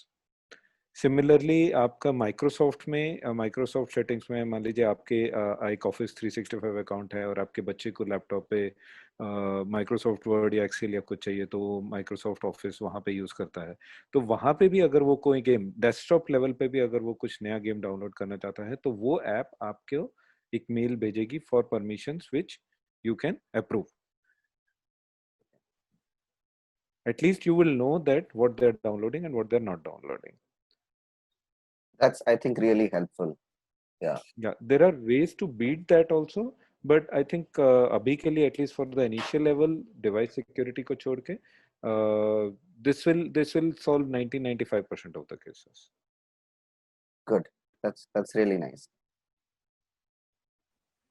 कई बार क्या होता है कि games में भी ऐसा option रहता है कि सॉरी ऑप्शन नहीं रहता है, जो गेम खेल रहे हैं आपके साथ वो लोग एक लिंक भेज देंगे कि इस लिंक पे जाओगे और आप अगर अपग्रेड करो, अगर आप उस लिंक पे क्लिक करोगे तो आपका लेवल अपग्रेड हो जाएगा गेम में, या आप यहाँ पे जाके 5 रुपीज पे करोगे तो आपका 2 लेवल अप जंप हो जाएगा, या आपको इतने कॉइन्स मिल जाएंगे गेम में तो आप चीजें खरीद सकते हो। तो इसमें क्या प्रॉब्लम है कि वो लिंक पे क्लिक करने पे हो सकता है हम एक मेलिशियस साइट पे चले जाएं और वो मेलिशियस साइट से एक सॉफ्टवेयर डाउनलोड हो जाए, वो हमें पता नहीं चलेगा कि क्या सॉफ्टवेयर है। हो सकता है वो एक मेलिशियस सॉफ्टवेयर हो, की लॉगर एक सॉफ्टवेयर होता है जो हम कुछ भी टाइप कर रहे हैं अपने कीबोर्ड पे, वो सारा इन्फॉर्मेशन एक पीछे हैकर के सर्वर पे जा रहा है, और वो हैकर फिर वो इन्फॉर्मेशन से निकाल के देख सकता है, अच्छा हम कोई बैंकिंग साइट एक्सेस कर रहे हैं, बैंकिंग साइट एक्सेस करें तो उसका यूजर नेम पासवर्ड क्या है सब दिखेगा उसको। तो हम लोग उन चीजों से बच सकते हैं अगर हम ये फालतू के लिंक्स पे क्लिक करने का ट्राई ना करें। मगर ये बच्चों को इम्पोर्टेंट है समझाना कि इससे क्या हो सकता है और उन्हें क्यों नहीं करना चाहिए, क्योंकि उनके फ्रेंड्स तो बोल देंगे हाँ हाँ हमारा अपग्रेड हो गया तो तू भी कर, वरना तू पीछे रह जाएगा। उसको टीज भी करेंगे, बुली भी कर सकते हैं इस बात पे कि तू तो पिछड़ा है, ये भी बोल सकते हैं। तो हमें समझाना जरूरी है बच्चों को कि क्यों क्लिक नहीं करना है।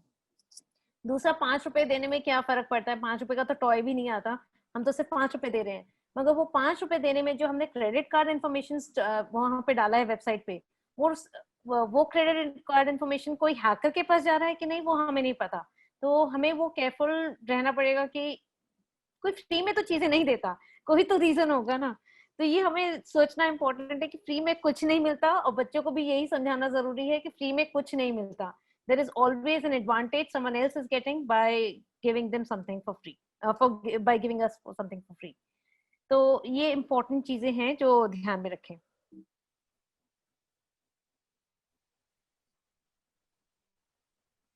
चैट रूम्स मुझे लगता था कि जब मैं कॉलेज में थी सिर्फ तभी होता था मुझे लगता था कि अब चैट रूम्स का क्या मतलब है, अब तो सोशल मीडिया है, सब कुछ है। मगर आपको सरप्राइज होगा, अभी भी ऐसे एप्स आते हैं जिसमें चैट रूम्स होते हैं, और वो चैट रूम्स में ग्रुप चैट रूम्स कर सकते हैं, प्राइवेट चैट रूम्स कर सकते हैं। और अगर हमारे बच्चे ऐसा कुछ यूज कर रहे हैं तो हो सकता है वो किसी स्ट्रेंजर से बातें कर रहे हों और बातों बातों में कुछ प्राइवेट इंफॉर्मेशन दे दें जो कि हमारे लिए डिसएडवांटेज हो जाए। तो ख्याल रखें कि बच्चे पहली बात तो चैट रूम्स में ना जाएं। अगर वो चैट रूम्स में जा रहे हैं तो प्रोबेबली वो फ्रेंडशिप मिस कर रहे हैं या कनेक्ट मिस कर रहे हैं फैमिली के साथ। तो वो गैप्स हम अपने इन्वॉल्वमेंट से और उनको अपने फ्रेंड्स के साथ खेलने से हम थोड़ा इन चीज़ों से दूर रख सकते हैं। फाइनली हम हर चीज़ को कंट्रोल नहीं कर पाएंगे, पर हम ख्याल रख सकते हैं कि चीज़ें कर पाएं जिससे कि हमारे बच्चे सुरक्षित रहें, अच्छे एनवायरनमेंट में रहें और उन चीज़ों पर फोकस करें जो उनका इंटरेस्ट हो, जो उनको आगे चल के काम आए। किसी को कोई क्वेश्चन था क्या? ठीक है, तो आगे बढ़ते हैं। पासवर्ड्स का जैसे सर ने बोला था स्टार्टिंग में, उनको एक इंसिडेंट हुआ था, तो उन्होंने पासवर्ड चेंज किया। नाउ अगर लकीली उनका अकाउंट हैक नहीं हुआ था, मगर अगर आपको पासवर्ड सेट करना है सो दैट इजीली हैक ना हो पाए, तो आपको ख्याल रखना है कि आपके पासवर्ड्स 12 से 15 कैरेक्टर्स हों। यहाँ पे 8 कैरेक्टर लिखा है, पर मैं सजेस्ट करूंगी अभी आप 12 से 15 मिनिमम कैरेक्टर्स रखें। कई वेबसाइट्स बोलती हैं 8 कैरेक्टर्स हुए तो भी चल जाएगा, मगर वो आउटडेटेड साइट्स हैं, वो लेटेस्ट सिक्योरिटी मेजर्स के हिसाब से नहीं है। आजकल बहुत आसान है पासवर्ड्स को क्रैक करना। अगर आपके पासवर्ड्स की लेंथ 12 से 15 कैरेक्टर्स होगी तो थोड़ा मुश्किल रहेगा, कंप्यूटर्स एडवांस हो चुके हैं अभी। उसमें आपको ख्याल रखना है कि मिक्स ऑफ अपर कैरेक्टर्स और upper case and lower case use करें, नंबर्स यूज करें, पंक्चुएशंस और स्पेशल कैरेक्टर्स यूज करें। आप ये कर सकते हो कि आप एक सेंटेंस बनाओ और उस सेंटेंस में कुछ upper case, lower case, numbers और ये स्पेशल कैरेक्टर्स का मिक्स करके उसको पासवर्ड बना लो। इससे आपको इजी भी रहेगा याद रखना और आपको कॉम्प्लिकेटेड पासवर्ड भी मिल जाएगा। दूसरा जो सर ने बोला था कि एक 2 फैक्टर ऑथेंटिकेशन, दो चीजें रहती हैं। एक जो हमें मालूम है वो पासवर्ड है। दूसरा जो हमारे पास है, तो जैसे एक ओटीपी आता है कई बार बैंक से या किसी ऐप से, वन टाइम पासवर्ड, वो दूसरा ऑथेंटिकेशन मेजर हो जाता है। तो ये है कि किसी का अगर आपका पासवर्ड हैक भी हो गया तो कोई लॉगिन करेगा तो आपको पहले एक वन टाइम पासवर्ड आएगा, जब तक वो पासवर्ड नहीं दोगे तब तक वो लॉगिन नहीं कर सकता। तो ऐसे आप एडिशनली प्रोटेक्ट कर सकते हो अपने अकाउंट्स को। तो ये मैं कहूंगी कि बैंकिंग अकाउंट्स में भी करिए, अपने किसी भी अकाउंट में एक 2 फैक्टर ऑथेंटिकेशन जरूर डालें। इस पे एनी क्वेश्चंस?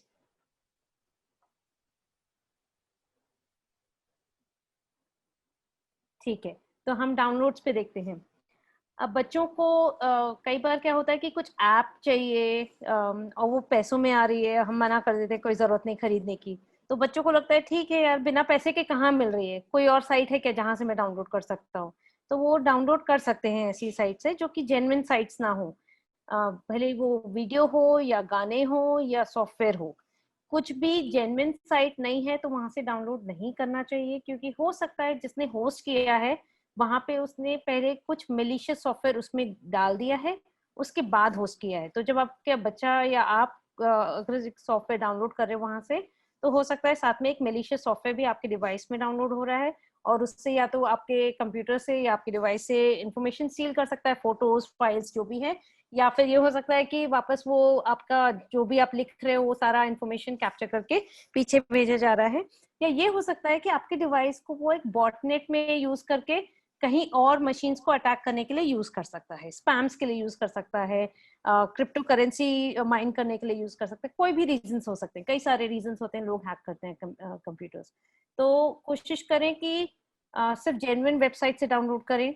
आपने न्यूज में पढ़ा होगा कि कई बार एप्पल और गूगल भी आइडेंटिफाई करते हैं कि कुछ एप्स में मेलिशियस सॉफ्टवेयर था, तो वो लोग अपने साइट से निकाल देते हैं, कई बार प्ले स्टोर से निकाल देते हैं। तो ये चीजें भी होती हैं, पर जहां तक हो सके ध्यान करिए कि आप अगर एप्पल स्टोर या प्ले स्टोर से डाउनलोड करें तो एटलीस्ट उन लोगों ने एक सेट ऑफ चेक्स किए हैं बिफोर यूर डाउनलोडिंग। अगर आपको एक नया ऐप डाउनलोड करना चाहते हो या आपका बच्चा एक नया ऐप डाउनलोड करना चाहता है, उसका एक रिव्यू लीजिए। रिव्यू लेने के लिए आप सीधे वहां पे नेट पे सर्च कर सकते हो, आपको पता चल जाएगा, थोड़ा आइडिया मिल जाएगा कि वो ऐप कैसा है, कोई फिशी ऐप तो नहीं है क्या नहीं है, समझ में आएगा। कुछ गेम्स भी बीच में आए थे, ब्लू व्हेल जैसे गेम्स, जहाँ पे बच्चा बहुत नाइवली शुरू करता है बहुत सिंपल क्वेश्चंस के साथ, एंड इवेंचुअली वो बहुत डेंजरस हो गए थे बच्चों के लिए। तो इन चीजों का ख्याल रखना है, बच्चों को भी समझाना है। अगर आप कुछ खेल रहे हो, कुछ नया गेम खेल रहे हो, एक रिव्यू लो, उसके बाद देखो कि आपके लिए है कि नहीं है, और परमिशंस हमेशा लो पेरेंट्स से। इस पे कुछ questions? One quick thing to add, apart from review, if you really, if आपको कुछ download करना है and आपको वो दिख रहा है and accessible है, a very good site to check whether it is contains any virus or malicious software is virustotal.com. आप उस सॉफ्टवेयर को या उस फाइल को या उस वीडियो को या उस पिक्चर को upload it to virustotal.com, and VirusTotal can scan it against the existing viruses to see if this file contains any of the existing viruses. And VirusTotal.com is a huge database of many viruses that are existing. But Naya virus, it will not be able to detect immediately, but it has a very good database of all the existing viruses. So that is one good site where you can upload a suspicious file, जिसको आप suspicious देख सकते हैं कि शायद ये पता नहीं इसमें वायरस है नहीं है, क्या एग्जीक्यूटेबल है क्या नहीं है, तो आप उसमें डाल के आप you can check it. That is one. Second thing, one indicator to see whether a virus has gone to your computer is, अगर आपके लैपटॉप पे specially on Windows if there are files that you are not able to delete, you are running with administration permission, system file nahi hai, and still you are not able to delete that file, there is a good chance that that might be a rootkit kind of a virus, which are very difficult to remove. So you can again use that file, put it on virustotal.com and see if that is a virus or not.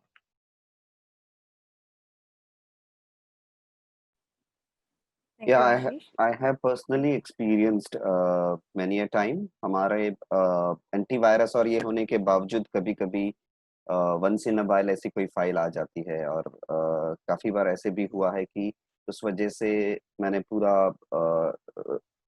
Device reset किया हो, जिससे वो problem ना रहे. तो rootkit में करना पड़ता है कई बार, because rootkits are very difficult to remove, number one. Secondly, I would recommend, as Gunja mentioned, to upgrade. Windows Defender has become extremely good now. If a lot of you are using Windows has improved their security a lot. I would recommend, if you're on Windows 10, to upgrade your Windows Defender. Windows Defender is free, comes with Windows, no cost at all if your Windows is authentic. And it is a fairly good thing to stop, a fairly 90-95% of the problems or the viruses that might be there and that might be there out there. Right, yeah. जैसे आशीष ने बोला वो 90-95% protection देगा, ऐसा नहीं है कि आपने एंटीवायरस डाल दिया है तो आपको कोई वायरस हो ही नहीं सकता है, वायरस आ ही नहीं सकता है. फाइनली ये वायरस सॉफ्टवेयर जो हैं वो इस पे काम करते हैं कि उनका सिग्नेचर एक मार्क करके रखते हैं वो लोग. डाउनलोड अगर आप लेटेस्ट अपडेट्स भी डाल रहे हो तो जो नोन वायरसेस हैं उनके नोन सिग्नेचर्स हैं, उसका एक डेटाबेस से वो कंपेयर करता है कोई भी फाइल को और बताता है कि ये वायरस है कि नहीं है. मगर कुछ नया वायरस आया हो जो कि कंपनी को ही नहीं मालूम हो तो वो वायरस फिर भी आ सकता है. तो यस, 90-95% आपका प्रोटेक्शन रहेगा. जनरली हम लोग ऐसा प्रोबेबली इतने टारगेटेड इंडिविजुअल्स ना हो कि कोई हमें टारगेट करना चाह रहा है. मोस्टली ऐसा रहेगा. जनरली ऐसे वायरसेस उनके पास जाएंगे जो बहुत ही ल्यूक्रेटिव टारगेट्स हों, जहां से बहुत कुछ मिल सकता है. तो फिर भी हमें कोशिश करनी है. अगेन, हम प्रोटेक्शन कर सकते हैं, कॉशियस रह सकते हैं. तो कोशिश करें कि जब भी हमारा एंटीवायरस का कोई नया अपडेट आया है हम इमीडिएटली इंस्टॉल करें, सो दैट कि हमारा कंप्यूटर ज्यादा प्रोटेक्टेड रहे, हम रिस्क कम करें उसको. इस पे और कोई क्वेश्चंस? ठीक है, तो आगे बढ़ते हैं. तो ये different types of malicious softwares हैं, वर्म्स होते हैं, जो वर्म्स उनको कहते हैं जो मेलिशियस सॉफ्टवेयर एक डिवाइस से दूसरे डिवाइस में जाने की कोशिश करते हैं। वायरस होता है जो एक कंप्यूटर में बैठ जाए तो बैठा रहेगा और वहां पे ट्राई करेगा कि निकले ना, इन्फेक्ट रखेगा उसको। ट्रोजन हॉर्स ऐसा हो सकता है कि वो अंदर बैठ जाए और उसके बाद एक बैकडोर मिल जाता है जिससे कि लोग बार बार आपको आपके कंप्यूटर डिवाइस को यूज कर सकते हैं। और फिशिंग ये रहता है, कई बार आपको मेल आएगा कि आप इस पे क्लिक करके जाएं और यहाँ पे जाके अपना पासवर्ड रीसेट कर लें। और क्या होता है कि हम उस लिंक पे क्लिक करें तो एक बैंक का साइट ओपन होएगा और एकदम बैंक का साइट लगेगा, मगर वो बैंक का साइट एक्चुअली नहीं होता है। तो जब हम पासवर्ड डाल रहे होते हैं वहां पे, हम एक्चुअली अपना पासवर्ड किसी मेलिशियस पर्सन को दे रहे हैं जो कि यूटिलाइज कर सकता है और हमारा बैंक से पैसे निकाल सकता है। तो ये फिशिंग स्कैम्स के, बल्कि आजकल बैंक्स बहुत ज्यादा मेल करने लग गए हैं कि प्लीज ऐसे किसी भी मेल को क्लिक मत करिए, या फिर कोई अगर फोन कॉल आ रहा है आप उनको मत बताएं कि आपका पासवर्ड क्या है, वन टाइम पासवर्ड क्या है। हम कभी भी ये चीजें इंफॉर्मेशन नहीं कलेक्ट करते हैं, तो ये चीजों का थोड़ा ख्याल रखें। बेसिक प्रिकॉशंस, एंटीवायरस सॉफ्टवेयर, आपका ओएस, आपके जितने सॉफ्टवेयर यूज कर रहे हैं उसका जो अपडेट आता है प्लीज अप्लाई करिए। रीजन हम अप्लाई कर रहे हैं कि आजकल ये सारी कंपनीज बहुत कॉन्शियस हो गई हैं सिक्योरिटी फ्लॉज के लिए।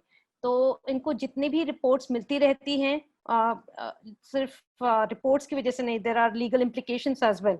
उनको वो लोग लीगली इम्पैक्ट होते हैं अगर वो अपने कस्टमर्स को प्रोटेक्ट नहीं रख पाते कर पाते या उनके डेटा को प्रोटेक्ट नहीं कर पाते, राइट।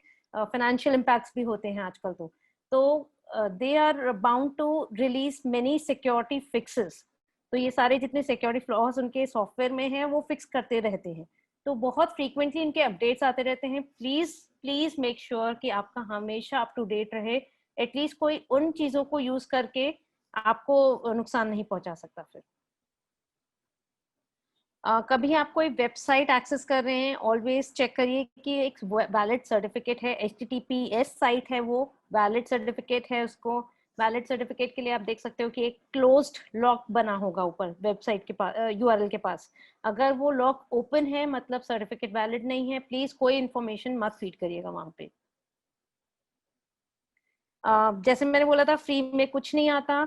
अगर आप किसी मॉल में भी जा रहे हैं और आपको बोल रहे हैं कि ये स्लिप भर दीजिए एंड लकी ड्रॉ में आपका नाम आएगा, ऐसे ही नहीं आ जाता। आप फाइनली वहां पे इंफॉर्मेशन दे रहे हैं, वो इंफॉर्मेशन किसी और को सेल किया जाएगा।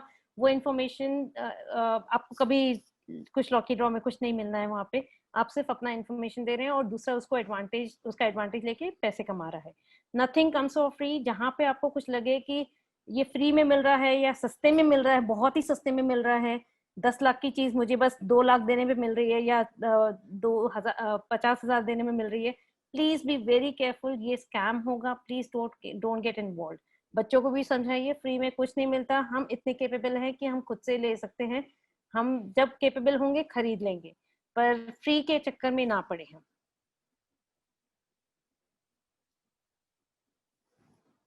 अपना डेटा फ्रीक्वेंटली बैकअप करते रहिए, क्योंकि कई बार जैसे एक वायरस की हमने बात की थी, अगर वायरस आ गया आपको अपना पूरा कंप्यूटर क्लीन अप करना पड़ रहा है, या वायरस ने आपकी कुछ फाइल्स करप्ट कर दिए, या हो सकता है एक रैंसमवेयर करके भी एक मैलवेयर आता है जिसमें सारी आपकी फाइल्स एनक्रिप्ट करके आपका स्क्रीन पे सिर्फ एक चीज आएगा कि आप इस अकाउंट में इतने पैसे डालिए तभी आपका ये अनलॉक करेंगे, वो डिक्रिप्ट करेंगे। पर आजकल रैंसमवेयर्स ऐसे भी हो गए हैं कि यहाँ तो आपको बोल दिया है कि आपके फाइल्स डिक्रिप्ट हो जाएंगे अगर आप पैसे देंगे, मगर पीछे से वो आपका सारे प्राइवेट फाइल्स, आपकी जितनी फाइल्स हैं डिवाइस पे, वो सारा रिट्रीव कर रहे हैं और एक सर्वर पे डाल रहे हैं। आजकल ऐसे रैंसमवेयर्स आ गए हैं। तो अगर आप मना भी करते हो कि नहीं यार मैं अपना रिबूट कर लूंगा, अपना पूरा क्लीन अप करके फिर से इंस्टॉल कर लूंगा ओएस, तेरे इसकी कोई जरूरत नहीं, तो उनके पास ऑलरेडी आपका प्राइवेट इन्फॉर्मेशन है और वो आपको फिर धमकी दे सकते हैं, अब तो मेरे पास प्राइवेट इन्फॉर्मेशन है, मैं पूरा लीक कर दूंगा अगर पैसे नहीं दिए तो आजकल ऐसे रैंसमवेयर्स भी आ गए। तो keep your backup, make sure that you are taking all the precautions. उतना करेंगे तो हम थोड़े प्रोटेक्टेड रहेंगे। With that, we come to the end of the session. So Vipul sir, anything else you would like me to share? Mrs. Malik, I had a question. Mhm. One common thing that we struggle with is like because we register on so many websites, everywhere you have to give some password, and you Mhm. don't want to remember those passwords, so you know end up just repeating the same password everywhere. And on Yes. and one site gets hacked, then you know all the sites are compromised. So Yes. what is the best way to deal with that? Yes so ये बहुत ही अच्छा question पूछा है आपने। Generally हम क्या करते हैं कि हम जो पासवर्ड रखते हैं तो हम तो अपनी सारे साइट्स पे वो पासवर्ड रखते हैं, हमारे बच्चे भी वही पासवर्ड सारी साइट्स में अपने यूज कर लेते हैं। तो लास्ट एक सेशन हो रहा था एक स्कूल के साथ, तो वहाँ पे एक बच्चा बोलता है कि हमारी तो पूरी फैमिली का एक ही पासवर्ड है, हम सारे के सारे बड़े और छोटे सब एक ही पासवर्ड यूज करते हैं। और बड़ा खुश था बच्चा उस बात को बता के। तो उसको मैंने समझाया कि एक तो हमने हर एक साइट में अलग पासवर्ड रखना बहुत जरूरी है। रीजन बीइंग आजकल सिर्फ ये नहीं है कि एक साइट कॉम्प्रोमाइज हुई, आपने बहुत स्ट्रॉन्ग पासवर्ड रखा, मगर एक साइट आपकी कॉम्प्रोमाइज हुई तो कोई मैनुअली बैठ के तो आजकल वो पासवर्ड दूसरे साइट पे नहीं डाल रहा है। आजकल लोगों ने सॉफ्टवेयर बना दिया है, वो एक डेटाबेस लेते हैं कॉम्प्रोमाइज पासवर्ड का, और वो पासवर्ड सारी वेबसाइट पे एक सॉफ्टवेयर रन कर रहा होता है। तो मैनुअली तो बैठ के किसी को करना भी नहीं है, तो बहुत इजी है कि वो लोग सेम पासवर्ड से सारे वेबसाइट्स कॉम्प्रोमाइज करके, सारे अकाउंट्स कॉम्प्रोमाइज करके फिर उसके सारे पासवर्ड चेंज कर दें और आपको लॉकआउट कर दें। तो yes, it is very important कि हम सबके अलग पासवर्ड्स रखें। ये भी इम्पोर्टेंट है कि हम अपने पासवर्ड्स अपने बच्चों के साथ शेयर ना करें, क्योंकि बच्चों को क्या है, अरे यार मेरा नेटफ्लिक्स का अकाउंट है, डोंट वरी तू भी यूज कर ले, मैं पासवर्ड शेयर कर देता हूँ तेरे साथ, ये हो सकता है। तो उसमें क्या हो रहा है, हमारा पासवर्ड बच्चे के पास जा रहा है, दूसरे बच्चे के पास। अब हो सकता है वो बच्चा अच्छा हो मगर उसका फ्रेंड कोई थोड़ी शैतानी करने में आ जाए और वो फिर सबके साथ शेयर करने में आ जाए, और या फिर वो चेंज कर दे तो आप ही लॉक आउट हो जाओगे आपके अकाउंट से, या फिर आपके अकाउंट से वो कुछ शैतानी करने शुरू कर दे औरों के साथ, तो आपका नाम आएगा क्योंकि आपका अकाउंट है वो। तो ख्याल रखें कि हमारे पासवर्ड्स डिफरेंट हैं, बच्चों के पासवर्ड्स डिफरेंट है, और हमारे हर एक साइट पे पासवर्ड्स डिफरेंट है। अब ये सब मैनेज करना वापस मुश्किल है क्योंकि हम इतने पासवर्ड्स याद ही नहीं रख सकते। तो हम क्या करते हैं, हम एक टेक्स्ट पैड लेते हैं, उसमें सारे पासवर्ड डालते हैं और अपने लैपटॉप पे रख देते हैं। अब उसमें क्या है कि अगर किसी का हाथ लग गया उस फाइल पे तो हमारे अकाउंट्स फिर से कॉम्प्रोमाइज हो जाएंगे। So now there are different apps that come which help us to store these passwords, something called as LastPass, FirstPass, ऐसे एप्स हैं, उसमें हम अपने पासवर्ड्स रखेंगे तो एक तो वो एनक्रिप्ट करके रखता है। उस ऐप को एक्सेस करने के लिए जो पासवर्ड है हमें सिर्फ वो एक पासवर्ड याद रखना पड़ेगा। तो इससे हमारा वो प्रॉब्लम सॉल्व हो गया कि एक पासवर्ड सब जगह यूज नहीं कर रहे हैं, प्लस हमारे पासवर्ड्स अगर हमारे लैपटॉप पे डिवाइस पे हैं तो वो प्रोटेक्टेड है। अब ये भी इंसिडेंट हो चुका है पहले कि ये जो ऐप है जो पासवर्ड्स को स्टोर कर रहा है वो भी हैक हो चुका है, पर that is still a rare chance compared to हमारा ओपन में फाइल रखना। सो अगेन हम रिस्क कम कर रहे हैं, we need to keep make sure कि जो हम ऐप यूज कर रहे हैं they are that is a app that is continuously maintained, उसके फिक्सेस आ रहे हैं तो हम इमीडिएटली अप्लाई कर रहे हैं, ये चीजें हमें करनी है। But would you recommend, like, you know, many sites give you the option to sign in with Google, sign in with Facebook. So is that preferable? Again that is simplification. अगर आपका गूगल का account ही hack हो गया तो फिर सब कुछ hack हो गया, तो it's pure convenience frankly speaking. तो या तो आप खुद के अकाउंट्स क्रिएट कर लीजिए जहाँ पे आप पासवर्ड्स अपने फर्स्ट पास या पासवर्ड लॉकर में रख रहे हैं, या फिर इफ यू थिंक दैट आपका 2 फैक्टर ऑथेंटिकेशन से आपका काफी हद तक सिक्योर है एंड यू कंफर्टेबल दैट आप गूगल से ही लॉग इन हर जगह कर ले, तो आप बस गूगल को स्ट्रॉन्ग पासवर्ड रख के और उसका 2 फैक्टर ऑथेंटिकेशन रख के and making sure that your phone is always with you and you do not lose it, तो फिर आप वैसे ट्राई कर सकते हैं। This is Also, Malik. when you're using let's say Google authentication, like login through Google, generally they show you what all information you're showing to those other apps. Let's say you're using a Photos app or a task management app, or some of those other apps. They'll say, okay, this will be able to read your mails, this will be able to see your files, this will be only able to see your name, this app will be able to see your name and probably date of birth and stuff. So be very careful for giving permissions to any app that can read your personal data or that can read your mails. Very, very careful. apart from that, it depends on you on how many apps you want to authenticate from your Google account. Again, as Guncha said, once if Google account is compromised, everything else is compromised. But other than that, there is no known reverse way ki app ke through somebody can go back to Google, unless you give those email accounts and stuff. Right. Thank you. Mrs. Hello Malik, madam, मैं मुझे पूछना था, पूछ सकता हूँ? हाँ जी, पूछिए sir मुझे पूछना था, पूछ सकता हूँ? हाँ मैडम, जैसे सर ने इंट्रोडक्शन देते हुए कहा कि राउटर के थ्रू तुम कुछ भी रेस्ट्रिक्शन रख सकते हो, टाइमिंग रख सकते हो मोबाइल के लिए, लेकिन आज वैसे हमारे घर में कैसे राउटर यूज नहीं करते हैं, अभी मोबाइल पे ही डायरेक्ट हम हॉटस्पॉट से यूज करते हैं, तो उस पे कैसे रेस्ट्रिक्शन ला सकते हैं, टाइमिंग, ये सिर्फ पर्टिकुलर साइट पे ही जाना है, ये दिखना है? तो अगर आप हॉटस्पॉट से लैपटॉप चला रहे हैं, आप ये केस दिख रहे हैं क्या? हेलो, हाँ जी, वो हॉटस्पॉट से इंटरनेट कनेक्ट कर रहे हैं, तो जैसे राउटर में हॉटस्पॉट से मैंने कभी सेटिंग्स चेक नहीं किए हैं, बट आई कैन चेक, कुछ ना कुछ सेटिंग्स रहेंगे। मेरे को अभी तो मैं आपको डायरेक्टली आंसर नहीं दे पाऊंगा कि हॉटस्पॉट पे क्या सेटिंग्स रहेंगे, बट क्रोम पे अगर आपका मोस्टली काम ब्राउजर लेवल पे होता है तो क्रोम पे you can put in safe browsing settings की यहाँ पे कौन से साइट्स एक्सेस हैं या कौन से साइट्स ब्लॉक कर सकते हैं, लेकिन हॉटस्पॉट लेवल पे मैं आपको इमीडिएटली नहीं बता पाऊंगा।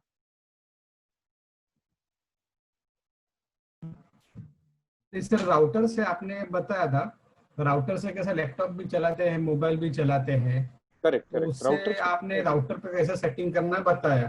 करेक्ट। अगर समझो हॉटस्पॉट्स नहीं है, मैं डायरेक्ट मेरे फोन का डेटा से यूज कर रहा हूँ, कौन सा भी साइट्स और कौन से भी एक्सेस कर रहा हूँ फोन से, तो वो भी मतलब गूगल अपना क्रोम से ही जाके सेट कर सकते हो आप?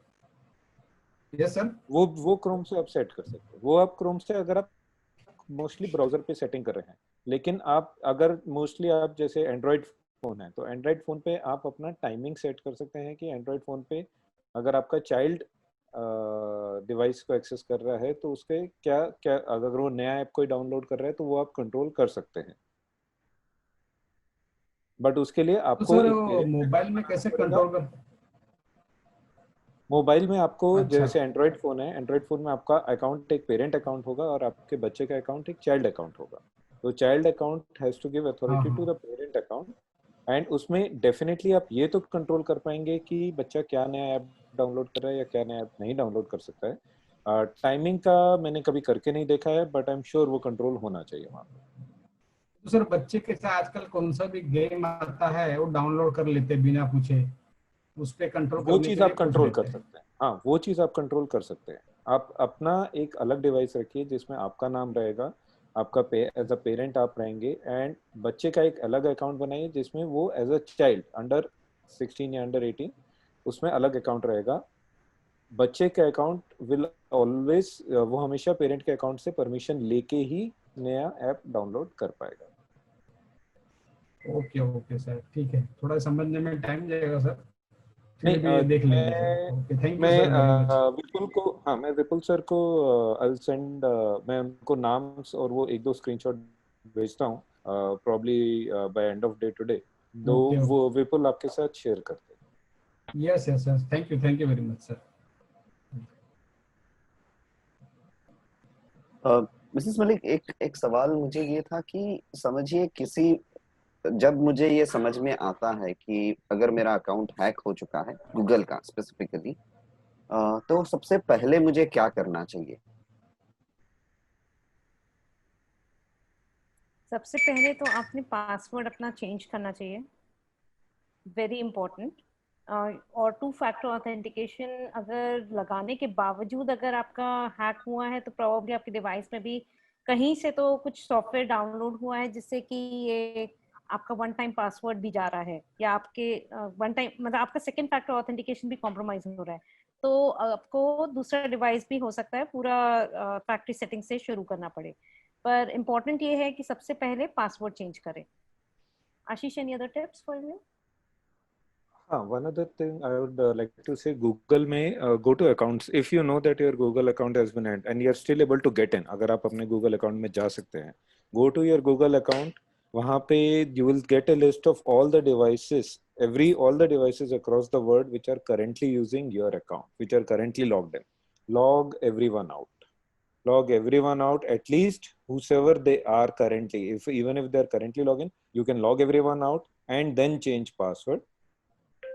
And then they will not be able to get back to your account. Already जो information उनके पास है उसका तो आप शायद कुछ नहीं कर पाएंगे immediately, लेकिन further वो आपका account नहीं access कर पाए, उसके लिए log everyone out. You can also उसी setting में you can also see your browsing history की क्या क्या access हुआ है आपके account से. अगर वो आपने किया है तो आपको पता रहेगा, अगर वो आपने नहीं किया है तो आपको पता लगेगा कि जो malicious user है, जो hacker है, वो आपके अकाउंट से क्या इंफॉर्मेशन जा रहा है, कहाँ कौन सी वेबसाइट्स पे जा रहा है, एंड सो ऑन. राइट. और कभी ऐसा भी हो सकता है कि अकाउंट हैक होने के बाद पासवर्ड्स चेंज हो गए हैं और हम खुद ही एक्सेस नहीं कर पा रहे हैं हमारे अकाउंट के. ऐसा कभी कुछ होने के चांसेस होते हैं, और वैसे सिचुएशन में फिर क्या करना चाहिए? देखिए, जब आप नया अकाउंट बनाते हैं, सबसे पहले रिकवरी इन्फॉर्मेशन अपने पास रखिए. गूगल का रिकवरी इन्फॉर्मेशन मल्टी फैक्टर रहता है. आप अपने फ़ोन के थ्रू रिकवरी इन्फॉर्मेशन दे सकते हैं. गूगल का खुद का एक ऑथेंटिकेटर ऐप रहता है. अगर आपको बार बार वो OTP का झंझट नहीं चाहिए तो गूगल का ऑथेंटिकेटर ऐप रहता है. You can do through that. Otherwise, there is security question, which school you went to, what was your pet's name, and so on and so forth. वो इंफॉर्मेशन से भी आप रिकवरी इंफॉर्मेशन वो आप set करके रख सकते हैं. वो इंफॉर्मेशन आप अगर रखते हैं अपने पास, so keep that in your mind. Don't note it everywhere. But if you're not able to log in, at least many times हम फटाफट रीसेट कर देते हैं. अरे मेरा अकाउंट हैक हो गया, let me reset something, and after half an hour हमें खुद ही याद नहीं रहता कि हमारा पासवर्ड क्या रखा था हमने. बट अगर जेन्युइन रीजन है कि आपका अकाउंट रिकवर नहीं हो पा रहा है, you can use one of the recovery options given by Google. If that is also not working, at least with Apple I have tried, you can contact Apple and get your password reset through their customer care. It's a difficult process because उनको convince करना पड़ेगा कि आप ही हो. They'll ask many questions around it, and it's very difficult to convince them, but that's an option that I have tried and I know that works.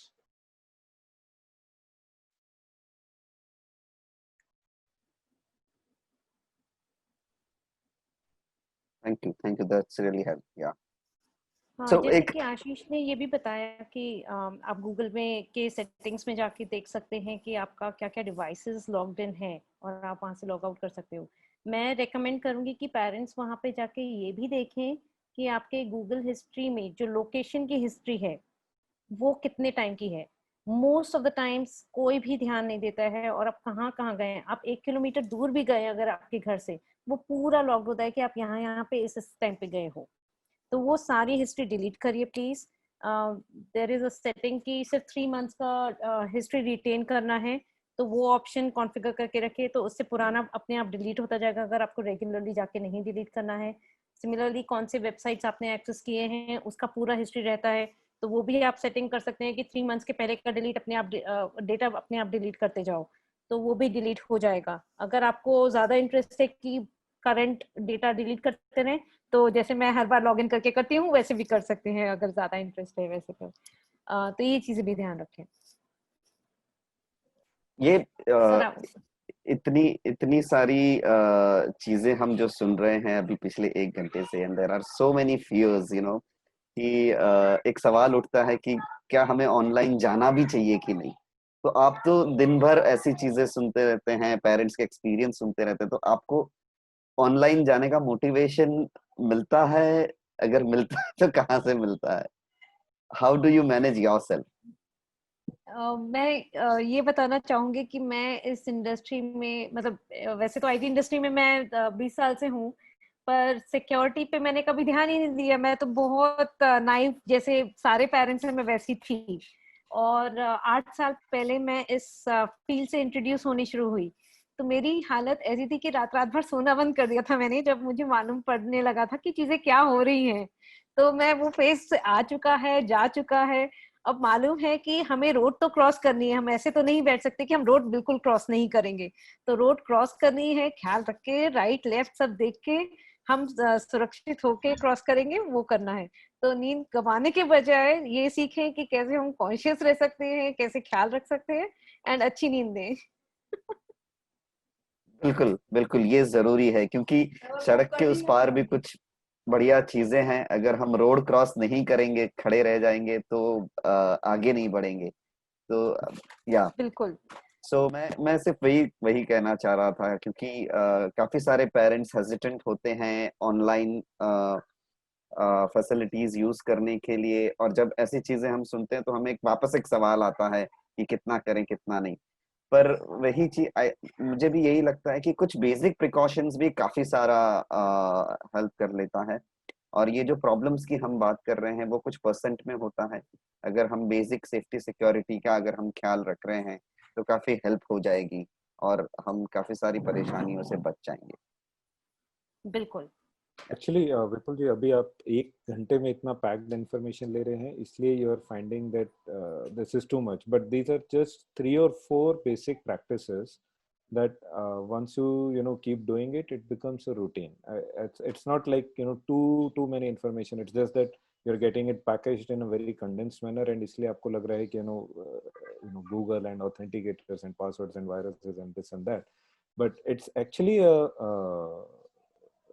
I mean, if you're not in my kind of job where I downloaded viruses intentionally for analysis, then you don't need to be worried about that kind of stuff.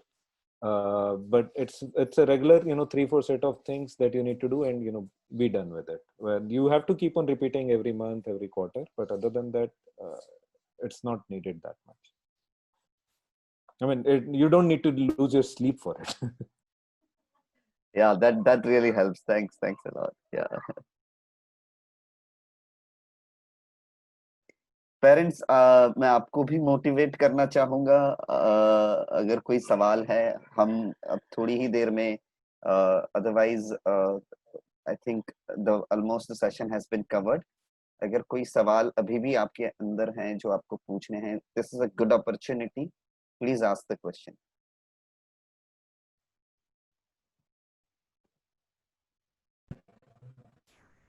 Can I? हाँ, please please. Sir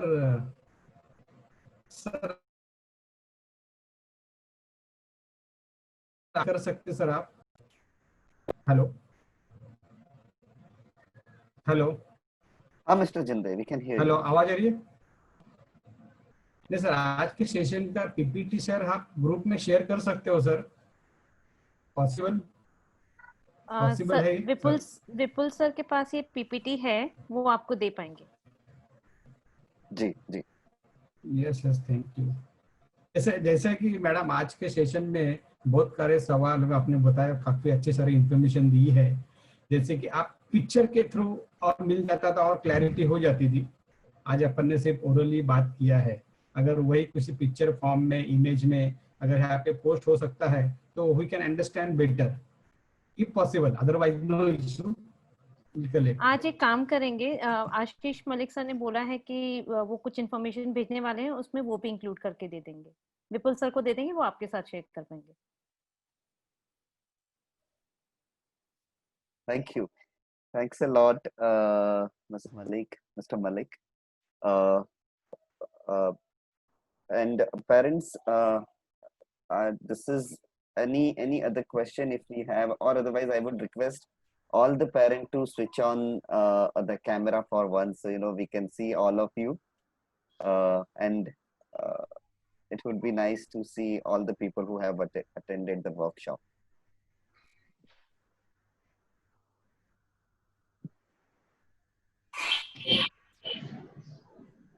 sir, if you don't mind, हम एक picture ले सकते हैं क्या सबके साथ?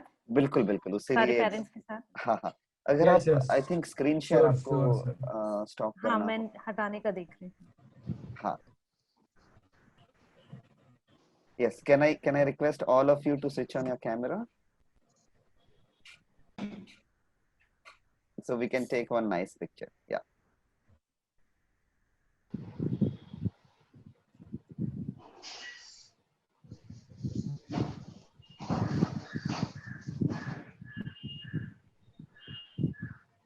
Mr. Pankaj Shah, are you there?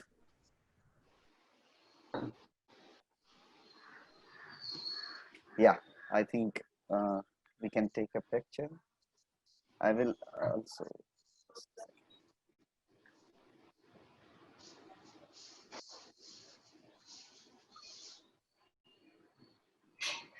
Lokesh, can you switch on your camera for a minute? We will just click one picture quickly.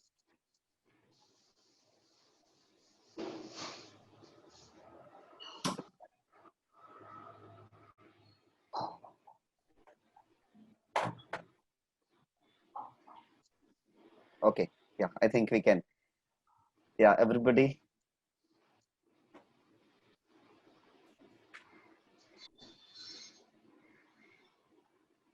Thank you and अगर आप लोगों को बुरा ना लगे तो मैं लिंक्डइन पे क्या ये पिक्चर शेयर कर सकती हूँ? Alright, thank you.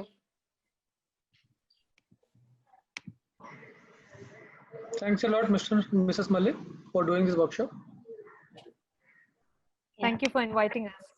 Because it's so very important, right? In these days, like so much, the virtual presence is increasing day in and day out. Yeah. Yes.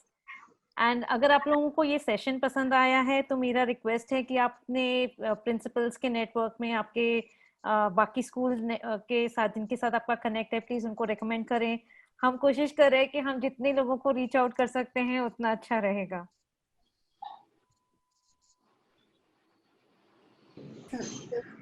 Words. Thank you, Mr. and Mrs. Malik, for sharing your experience and knowledge with our school and parents. From letting us know that we are digital immigrants and our children are digital natives.